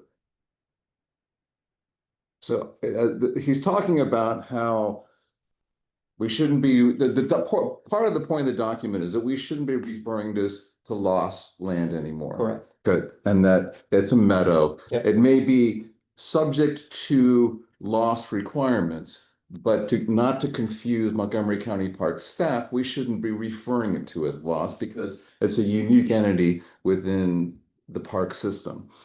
And so this staff that labors under the assumption that MNCPCC owns the meadow as lost property, I would suspect approaches discussions with the town as a mere courtesy. The same as they would neighborhood groups regarding a local park. But the town's participation in what does and does not happen to the meadow is more than a mere courtesy. It is a legal necessity that they have to consult with us. And I suspect as staff turns over the changes in the years to come, and as the town mayors and councils members change, this issue will come up again and again. So it's the issue of yes, they have an easement. They're responsible for taking care of the park, but they are also absolutely responsible for consulting us as the owners of the land. And so we definitely have input rights to this whole process. Yes, Yes. and I don't see what your point. So Well, so Chris far was the whole- arguing, that they don't have to consult with us, that they establish the priorities. And I'm just saying that they can consult with us and that we have an input on what the priorities are. And that's what we've had. We've had that, but Chris was, all I'm saying that Chris was saying that wasn't the case. I mean, did I understand you correctly or did I misunderstand what you said? What I was Yeah, and that's good because I read that way back and yeah, it's interesting. So what I was saying was that they have the responsibility to maintain the meadow, Right, right? absolutely. And that's what I was saying, that we should acknowledge that they have the responsibility with the intent, of protecting the historic agriculture setting in Washington. Right. But I was just reacting to a point that seemed to allude to the fact that they didn't have to consult with us. But this is it says Meadow Restoration Plan Phase 2, which is what we're supposed to be discussing. Right. It seems to me that Phase 2 is what the Meadows Committee told us is to remove the next however many trees they want to do. Yeah. And my point is what? I'm gonna turn my video on. When did the Meadows Committee tell us that? Why did they? That's When? That's What- living That's corridor. what Bruce Dagny suggested at the last meeting. Go ahead. But that's only one of four things. He mentioned all of them. Maybe we could get clarification, allow Bruce. Bruce speak. Am I allowed to speak? I don't know. It's ridiculous. Am I allowed to? Yes, you are, because you're our consultant on this. Okay. Yeah, I think what that letter from the lawyer was saying was that they have to consult with us if they want to do something that is changing the purpose. In other words, if what they're doing is consistent with maintaining it as a meadow, is maintaining it as open space, they're good. If they propose to do something that would differ from that, then that's changing the terms. And in that case, the importance of saying it's not ordinary legacy open space is ordinary legacy open space. They can do lots of different things with the park. They can't do that. That's what the lawyer's saying. That's where they would need our approval to do something different. Okay, thank you for that, raising that point. And the letter from Bill Roberts, the gist of, it's a long letter, and that's exactly the point that Bill is making. I can call him Bill. I knew Bill. Bob knew Bill. He's making, and that's why we should be calling it a meadow and not a LOS space, because it doesn't have the opportunities they have for an LOS space do not apply to this particular land. And that's what he was saying. You're actually right in the sense that and that's one of the reasons they continue to cooperate and consult with the town on how they are carrying out the intent of the which is unusual, as Bruce has reminded everybody. It's different from other LOS properties. Absolutely. It's specific. But the point, Bruce, that we were actually directly asking about is in your presentation of the plan, it wasn't all about the trees. It was all about the various other. Yeah. Yes, the plan is more comprehensive than the tree reduction. So it's the update of the plan that they gave us in December of 2024. This one that they gave us in September. So the tree reduction is part of it, and the other aspects that have just been mentioned are also part of it. I think, in my mind, they're all consistent with maintaining the park as a meadow.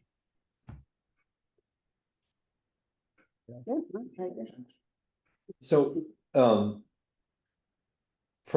I feel like from everything we've heard from Ryan and MNC, PPC, thus far, we'll call it parks, that they will, if we tell them the town wants them to do what the Meadow Committee says, they probably will do that. And if the town says, if we tell them the town has decided we don't want you to do this, they probably will follow that as well. So really the question for us is, John, you're shaking your head, you don't agree? I mean, I'm just saying that's my general sense. Maybe people feel that have gotten a different impression from them, but. You know, from everything I heard, the meetings that where Brian was at, it sounded like they'll say.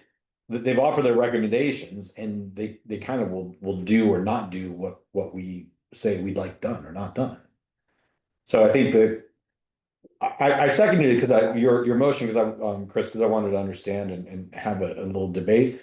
But I'm not really sure, it's sort of, to me, neither here nor there, I'm not gonna vote in favor of the motion.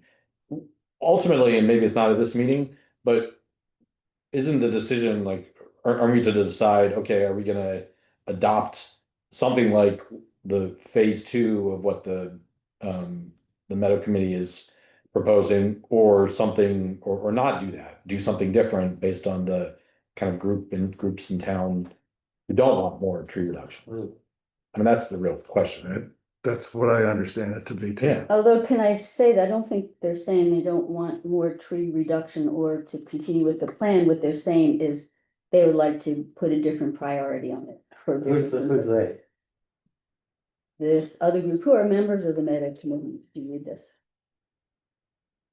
I mean, huh? So I think, so, you know, the thing is there's always. There's always going to be, just like with the playground group discussion, right? There's always going to be tweaks here and there. So what I was trying to do was cut to the chase to say, you know, we within the town are gonna have different perspectives, right? But who really has the ultimate responsibility to maintain the meadow? Is it the town? Right? And so, you know, Parks has been willing partners recently to work with us, you know, thanks to the outreach that we've had with the community. You know, I've talked to Ryan about things that may be controversial within the town, and he would just walk away. He didn't want to get involved, you know, in politics. He just wants to maintain the meadow. I guess my only point is that I think it's important for the council to consider, you know, a view of other residents who are directly impacted, who are there, who have participated. I don't think their voices have been, you know, I just think that they should be heard. And if the council decides that, you know, that's their. I don't quite understand how you feel the voices have. Why are you saying it? I'm saying that that's. You mean their opinions haven't been adopted, or have their voices been listened to? I'm just asking that their voices be listened to, and as we discussed, because I don't think we still said what phase 2 is. My understanding is phase. It's written right there. Reduction of mature trees. Yes. So it's taking out the next group of trees. Yes. So I'm sorry, I don't. No, I'm just saying that that's what it says. been, some other members of the committee. We know there are people who are unhappy with removing trees from the meadow. I'm just speaking for them just to make sure that their opinion is heard. That's all. I'm just saying, just make sure, because it hasn't been acknowledged. I just want to make sure that it's acknowledged that there is a significant interest in doing it a different way, not necessarily not removing the trees, but maybe doing it with a different priority. And, you know, if that's been discussed and is deemed, I don't know what but that's it, is it, you know, then that's what it is. I'm just speaking for them, that's all. Yeah, I mean, that's fair. This is Barbara, can I? Yes, of course. When you're ready. You'll recall that we held a special town council meeting to discuss this. You know, that it was the only topic of the meeting. This was, I don't know, maybe a year ago. So we really did give an opportunity to allow people to provide input on that. And I do think, I agree with Rob about the real decision here is whether to adopt the plan or not. It's not whether we should acknowledge parks or acknowledge this or acknowledge that. So I agree with Rob on that. That would really be the better motion. And I want to point out that the plan isn't just about cutting trees. It's about the invasive species and the whole weed warrior thing and all of those kinds of things, the woody growth. So there's much more to it than just the cutting of the trees. Right, as I understand from like what Christine and Tom have said in one of Christine's emails, and I think also Liz and Alice submitted a letter on this. That the contrary, not contrary view, the other perspective is more on what to prioritize. They want to prioritize eliminating the invasive woody species and cutting fewer trees down. First, and then, Yeah. yeah, I mean, they're not saying don't cut, from my understanding, they're not saying don't do that, they're just suggesting that you prioritize. Prioritize something and cut down. And I don't know who makes that decision, I mean, you've got, people with different, opinions about that. I just, and I don't know how you weigh that, there's a group of citizens who believe that, and there's the Meadow Committee certainly have done incredible work, doing what they've done, so I just don't know how you make sure that their voices are heard. So. And considered, and then given a reason why that this is what we decide. So how it's prioritized. I mean, as long as the stuff gets done, I don't really like that's just like a label without a meaning.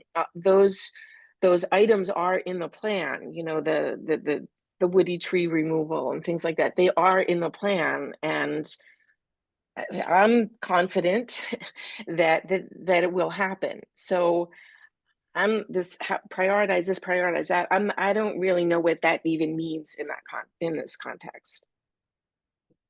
I'd like to make a motion to amend the Chris's motion.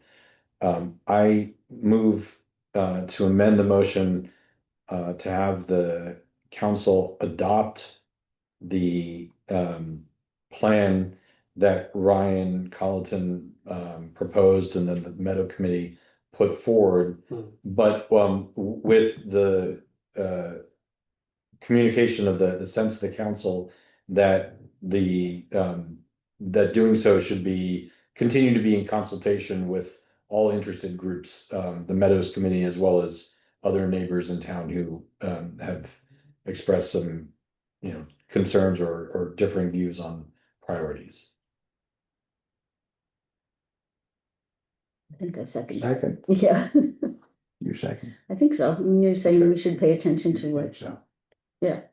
Sounds kind of complicated, but. So I think what Rob is saying, that the council supports the continued restoration plan with the expectation that they will continue to consult with and let's call it the Meadows Committee. Bruce is still here. So obviously the contrarian viewpoint in terms of, if you will, priorities is present, and I know many of them are members of the Meadows Committee. So if we can, just say, with the Meadows Committee, and that my expectation there is that the Meadows Committee will include the viewpoints, even minority viewpoints, in discussions in this consultation. Okay, because sometimes there is a way to compromise that that recognizes, Mary's talking about acknowledging somebody's opinion, and I keep asking myself, what's the difference between acknowledging and adopting an opinion? Well, it's a collaborative decision. Okay, so so instead of actually resolving that, just indicate that those things, they should be considered in the phase 2 plan as it's proposed there. I'll second that. Right, I mean, that's kind of a good way to move forward. That's actually what happened a year ago, as Barbara pointed out.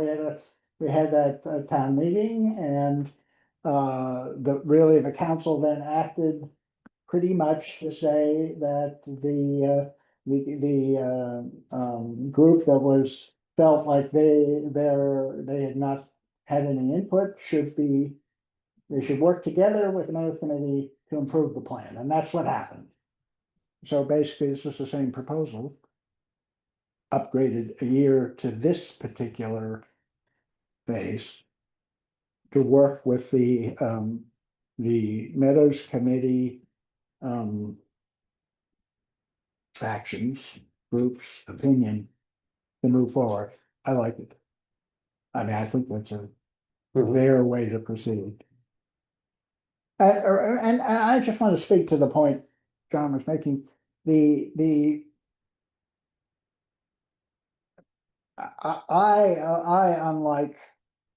do not agree that the Parks Department is required to consult or even collaborate with the town of Washington Grove, as long as they're keeping it a meadow. And as Chris, in his version, paying attention to the rationale for that being open space, which is the agricultural heritage viewshed.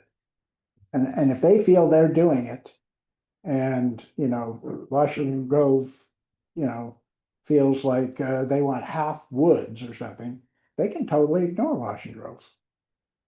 Because it doesn't meet the intent of that open space. So I mean, that's just a point of how much do they have to listen? Obviously they're going to wherever possible. I applaud Ryan for staying out of the fray. Why should he get involved?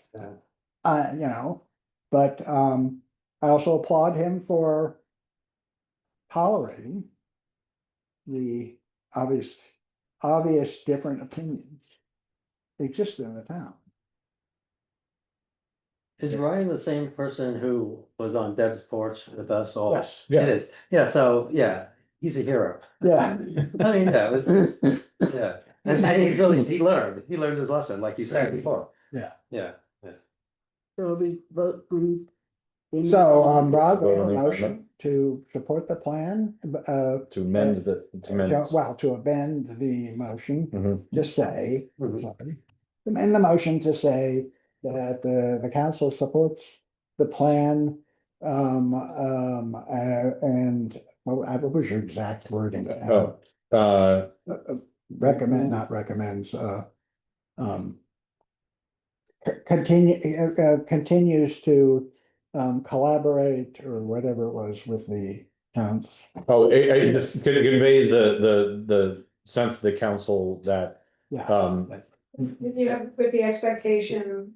yeah, with the expectation that, and the parks will consult with the Meadows Committee as well as other interested neighbors in town of Washington Grove on That's going too far. Yeah, that's not gonna happen.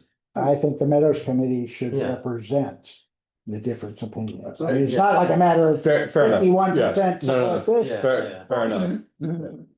We given that, the Meadows, a number of people with some different perspectives have already joined the Meadows Committee, so. Right. Any other discussion? Yeah, I just feel that I've said this before too, is that we empower we have the Meadows Committee is incredibly talented and totally into this. We, as a council, of government, empowered them to represent us. And, it makes sense that we're gonna listen to what they have to say. And so I appreciate both methods. But I think the implication of this proposed amendment is that the Meadows Committee is going to represent more. This isn't our members, majority of our members support doing this. It should be, we have a different set of views as to how this plan should be carried out. That's a difference. It's like a parliamentary procedure rather than. We agree with the plan, but not how it's gonna be Yeah, necessarily implemented. It also provides, not thinking about it, and that's what I was trying to do even outside of this, is to get the different alternatives, right? To sit down and discuss, to try to come to a compromise, you know, and I think this will probably help us get there. I think it's great though, if the Meadow Committee does that and not the council. Yeah. Yes. Yeah, that's the thing that because I have no expertise in any of this stuff, but the Meadow Committee does. And so, and I understand Mary, and you know, we all have friends who are on both sides of the fence here lobbying us, a lot of lobbying going on right now. And the residents who have different Opinions, yeah.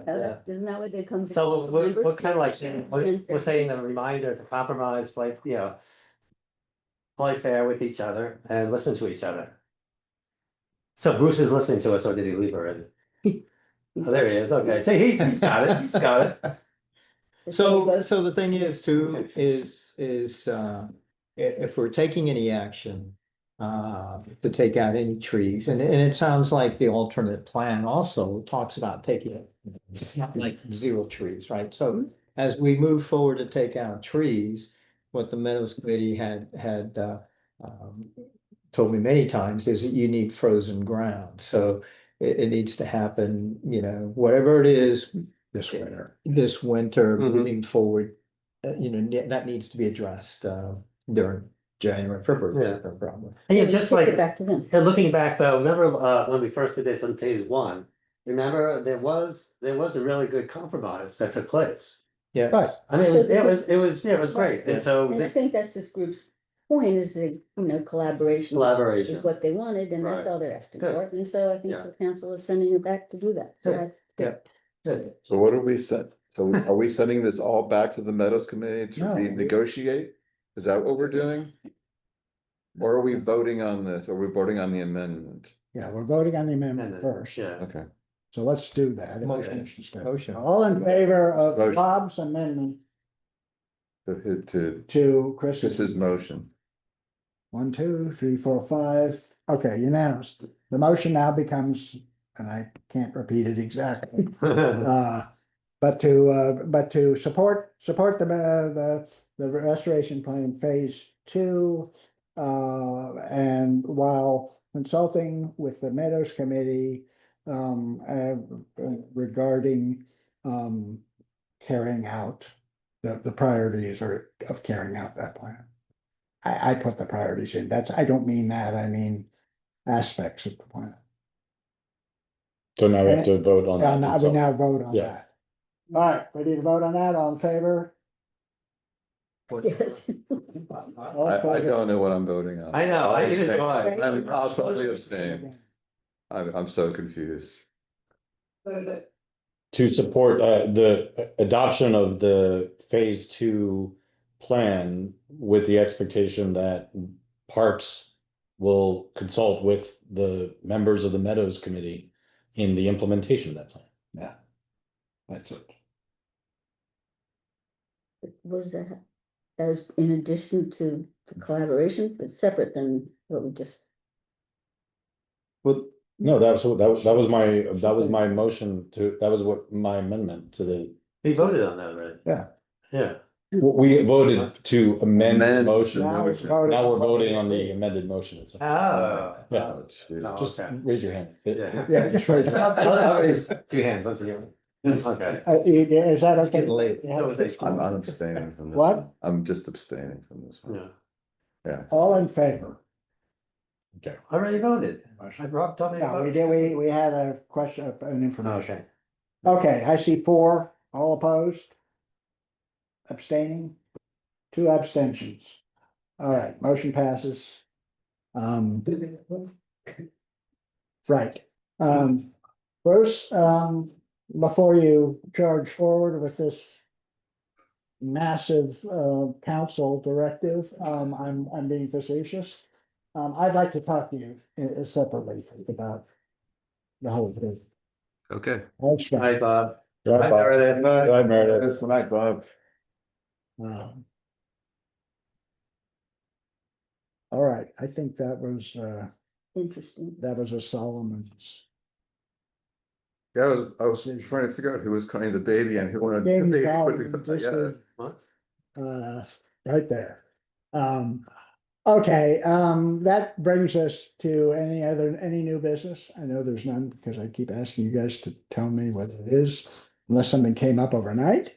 So the town council report, so I just noted three things out of the reports.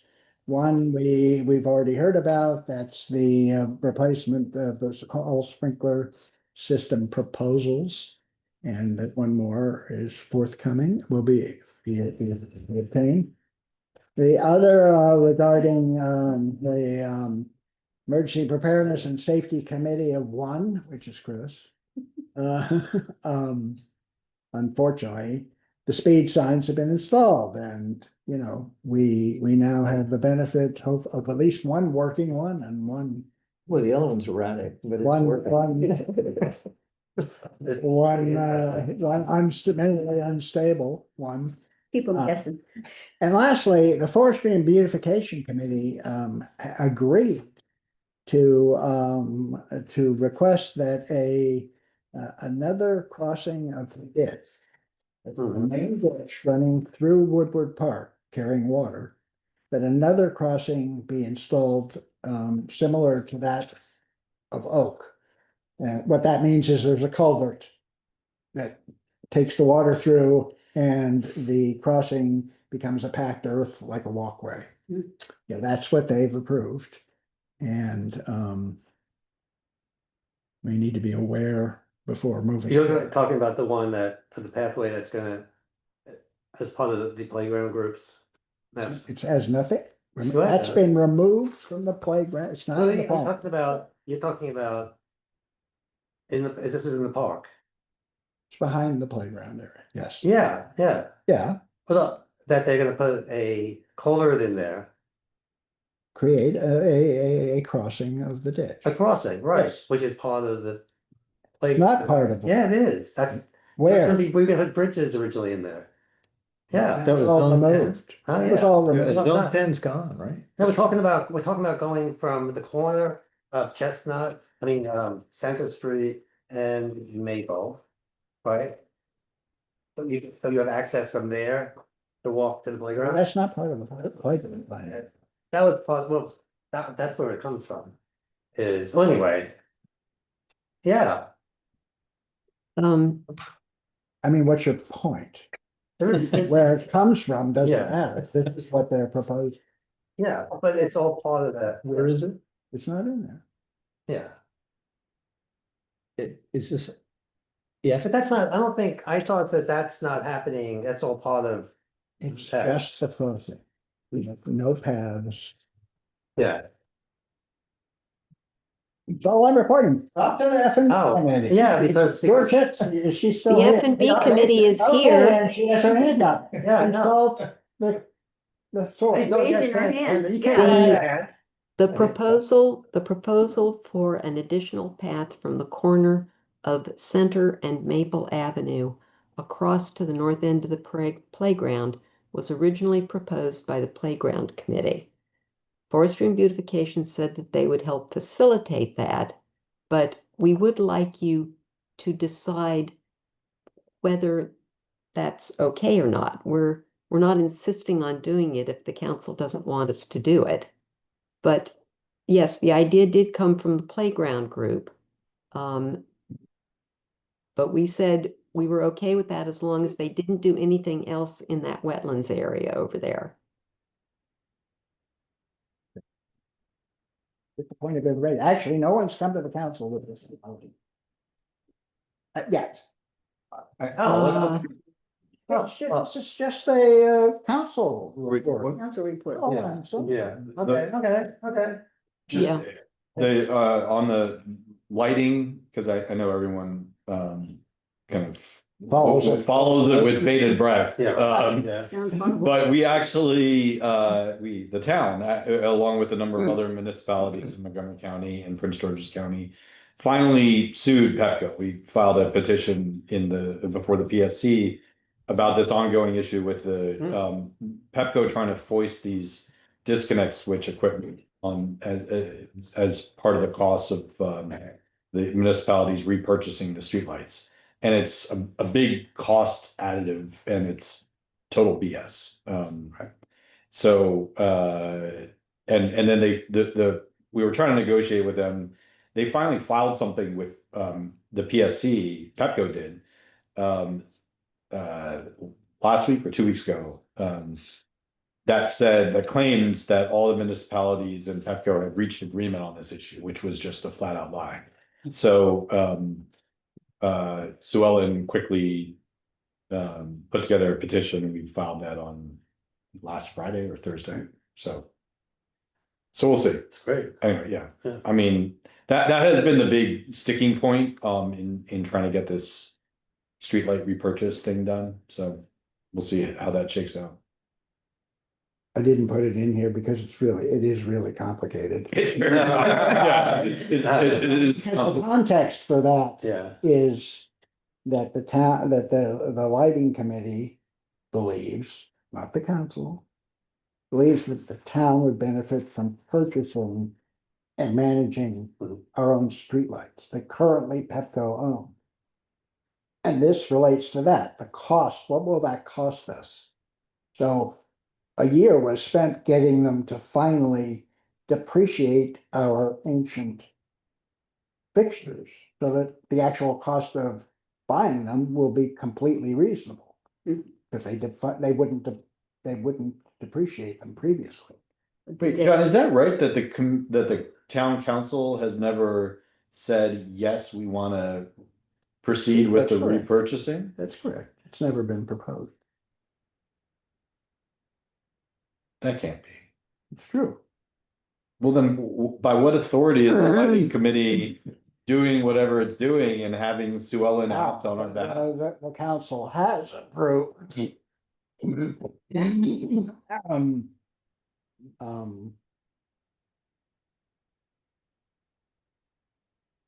Negotiating with Pepco for reasonable conditions to buy the streetlights. See, that's what I was asking. I know that we haven't. We have done. Right, well, okay. Of course. Okay. But there's a big difference. We actually. No, I agree, Jumped because- into buying them. Well, right, because there's not a final deal that Yeah, we need exactly. to, That's yeah, exactly.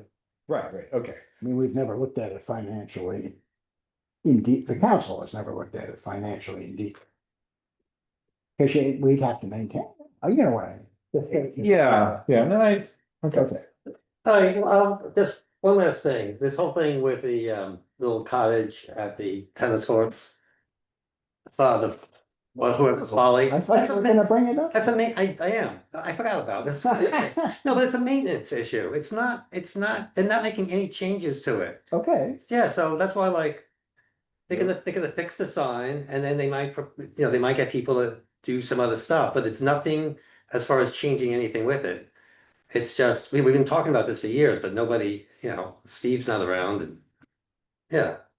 We've talked about. Well, repairing the roof. I've been hearing We've about, talked about repainting it. yeah, things So like that. if all your, I don't know where you're getting, Is that what you're talking about? Yeah, I don't know where you're getting the money from. and people just are doing it. There's no Okay, maintenance. so you're proposing to do We it have maintenance, but what, with 50 bucks? materials costs. Yeah, Right. $50. Yeah, whatever.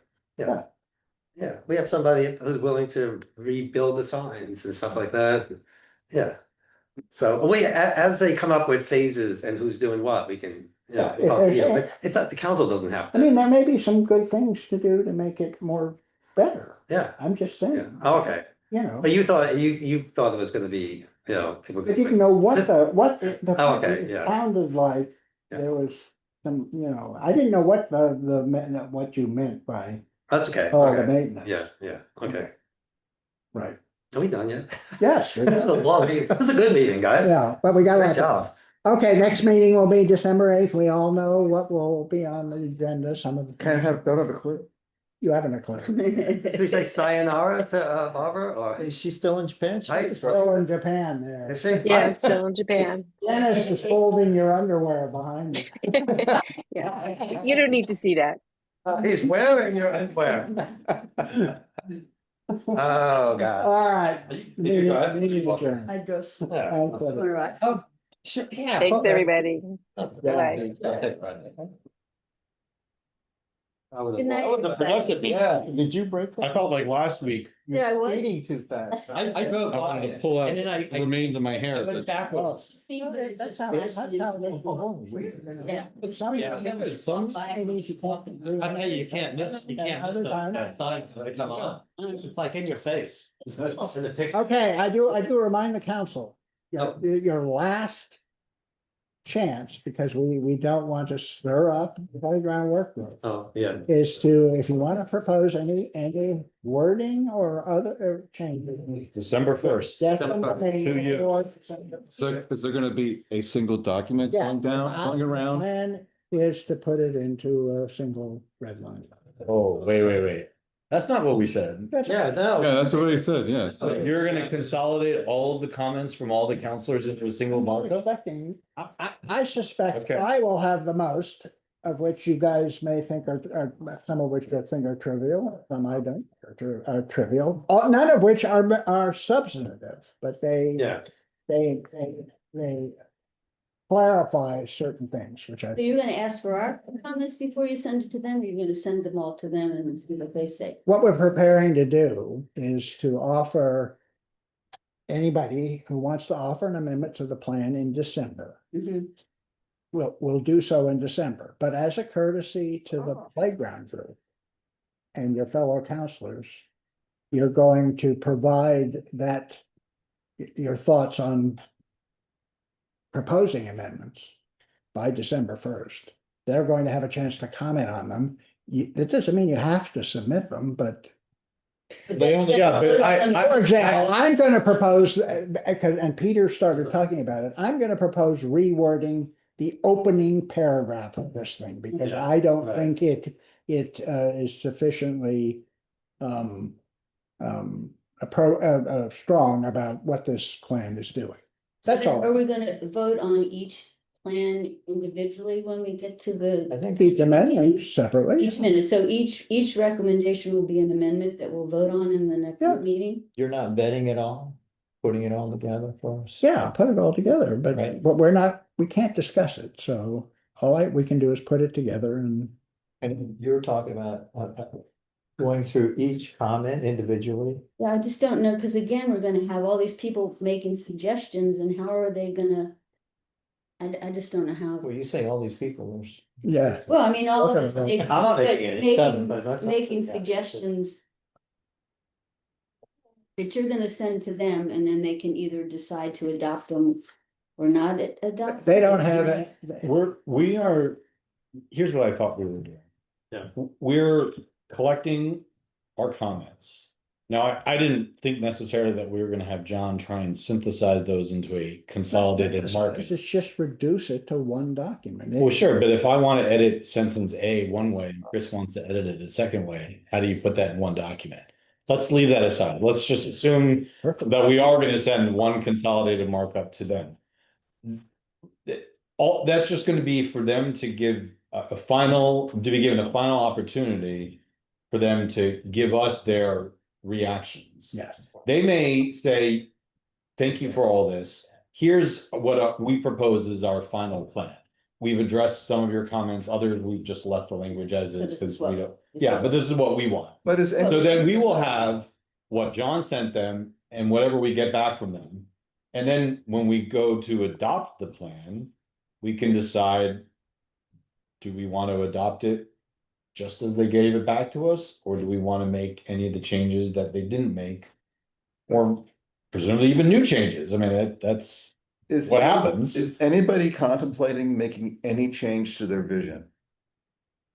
Their vision? Their vision, I mean, that's the nature of, that's the pulse of their Started plan. out by saying, I Yeah. thought the vision vision- was pretty intact, would be Right. intact. So the changes will not be intrinsic to altering what their vision is. I don't Just know. the nature of the document. I mean, it kind of depends on what you're talking about, because like Chris's comments, they want everything to be wood. I know, but they could take out the whole thing about the consultants and it would not affect their vision. Exactly. It would simply change how that's put in the discussion in the document. But wood versus something else is Yeah, I'm not talking about the safety thing. Yeah, okay. So that's what I meant. It depends on what we were talking about vision. Cause I think they think that a natural wood playground is part of their vision, as part of like Yeah, but, having it natural and harmonious. but you know. Chris is saying, I think, wasn't it you? You're right. Don't do wood, cause wood is But- gonna be hard. But, right, when they came back with this November, They right, added the alternative. you know. So they've incorporated a lot. I'm not saying they have. Yeah. But the whole, I didn't mean, I'm just using it as an example, like maybe some of us look at something and say. The double whammy, a lot of people in town are like, I love everything except the double whammy seems way too big. right. Right. So maybe we come back to them and say, we love everything except this double whammy, which is sort of the centerpiece of the playground. But the whole, the reason I Should be implemented. wanted John to reference what a comprehensive plan is that none of this is binding. They're not, they are not recommending a double whammy. They're not. You see, They used it as an example. They haven't recommended a single piece of equipment. They talk about what could go there. They talk about what could move. They don't even say what, or where it will go. No, And so it's like, if they have a general vision, yeah, if they want a lot of wood, we could come back with that budget item and say, okay, how are you gonna maintain? Right. What's the maintain budget? Yeah. Think of something Right. alternative, because we don't think this is effective. If that's, we probably should be mindful, because this is maybe going more beyond process to sort of deliberation, so we're not in a hearing anymore. Right, okay, gotcha. Yeah, but I don't know. I thought that their plan had recommendations, but not necessarily a request for specific equipment, but a recommendation of like, these are the kinds of equipment and the prices, you know, for that equipment. Yeah. So like if we just said, do whatever you want, what they sent us is what they would do. So, I mean, I agree, we're not making specific appropriations by adopting. But I the think if plan. you That's read it, true. those are only, they've recast the recommendations to recommend a type of playground equipment. I know. Such as, that's not recommending the examples, it's simply, this is what we mean. No, I know, it's not saying like, buy this specific piece of Yeah. equipment. Exactly, and so approving the plan does But it not. sort of also is. Well, it is. It It isn't the fact that it is something like this. Yeah, You know, right, you say, well, the double whammy's too big, buy something that's 5 feet shorter, Yeah. you know? Yeah, And that we can definitely do. What I'm saying is that like, I am not certain, there's obviously a lot of like effort and, Right. you know, some obvious sensitivity, like Andy said, like, you wanna like throw some furniture around, which I thought was a little much. I'm like, yeah. But so, let me. Talking about a playground, come on. Let me make this point. So I was all hung up on the budget, but there wasn't a budget in the thing. There weren't any prices for anything in the initial document, period. And I got really hung up on that. Why aren't there? And if you think of what a comprehensive plan, there shouldn't be. And they put those prices in at our request. And that wasn't part of their original plan either. Well, but no, I disagree, John, that a comprehensive plan, I agree, like, it's not a budget. But I thought for us to say like, if this is useful, I need at least directionally to know what the prices are. So, Cause if like that is gonna be 50,000 or 500,000 is a big difference as to whether we're gonna say, yes, that's the plan, or like, or.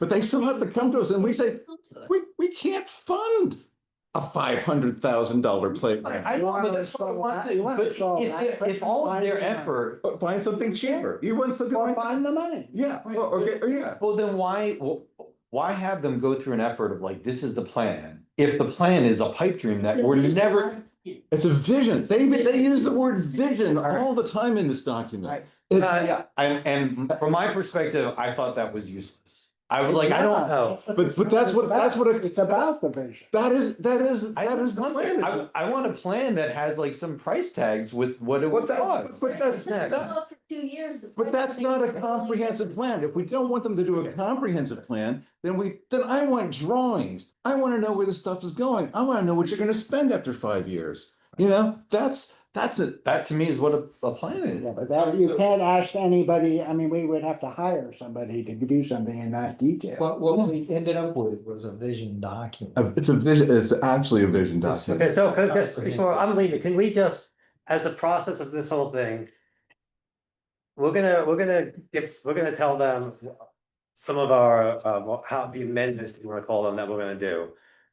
But we're gonna, every single thing, like, just as an example, okay, Chris does, wants a basketball, let's just say he does, wants the basketball course included, right? If they send that in, if he sends that in, okay, and you put it in the document to them, it's still gonna be, his changes, we're gonna see that change, right? I'm not going to ask for that. No, but it doesn't matter, that's an example of, we're gonna be making comments, right? You're worrying about What? stuff that isn't going to be in the in the proposed amendment. You don't know. You don't know what's gonna be. How do you know? How do you know? Too hard if you try. How do you know? How do you know? How do you know? How do you know? Peter, what is your concern? How will we know what we? No, I'm just, what document are we gonna be looking at in December? We're gonna be looking at, I think, 2 things. Yeah. We're gonna be looking at the consolidated markup that reflects whoever of All the us have changes. submitted changes. We Right. gave them to John, he puts them in a single document and he sends it to them, Right. copying us. So we know what was sent to them. And then they will, if they want to, reply with a revised And we can- plan of theirs that See, responds to our Yeah, markup. and we come to the other, like if I. I like hope what they do Chris- not do that. Yeah, because They may Because decide all they they want are- to. Yeah. Because we have a plan from them. We don't need another plan from them. Well, I know, but Yeah, no, I'm concerned, Bob, but I'm concerned that Chris says, so Chris says, all right, I want the basketball court included, right? So they're gonna go, oh, okay, you know, the council wants it, we'll put it in there, and then when we. Area 11. I'm just saying, but when we get it, I wanna be able to know. Chris, please don't put the best. Yeah, no, Chris, well, that's all I want. Peter, I know, I understand that. That was why I didn't think that we were gonna try to do a consolidated markup. I thought whoever else has comments, we just give them to John and John sends an email with 1 through 6 different attachments. And so these are the comments I've received from the people on the committee. Done that way, but I don't see the difference. Well, I'm not following. because I think what Peter's concern is that if we present a consolidated markup. And I had this little concern myself, this is why I said, if Chris wants to revise sentence A, so it reads one way, and I want it to read a different way. Right. How is this consolidated markup gonna reflect our differing views? I think it's best if you not try and synthesize things. Paragraph and say, here's what Rob has proposed. And the other one is Chris. I'm fine if you wanna do that, as long as you think it faithfully represents They go through it. all of our and views. say, we think this is fine, this is fine, this is fine. We do not. Chris agree- might delete the we do safety not agree section. with it. I might say, keep the safety section. I don't know. I need to think about it. When it's actually. Yeah. So your consolidated markup would have a bubble comment. Chris suggests delete. Rob says keep. I'm not gonna, it's that. That's fine. Does Yeah. that address your concern? Yeah. Yeah, okay. And even if That's it fine. didn't, I would say yes. Please don't put the basketball in. Yeah. John, he'll never kill them. I thought it should be. He'll put the basketball court in. You'll say Rich wants the basketball court. Porter said no. I do think when you. How do you turn that off? Good meeting, everyone. Thank you. I can't believe it hung up on mechanics. It's so silly. Mechanics are irrelevant. I don't care how. Go up here and kill this. Where am I? There. It's interesting.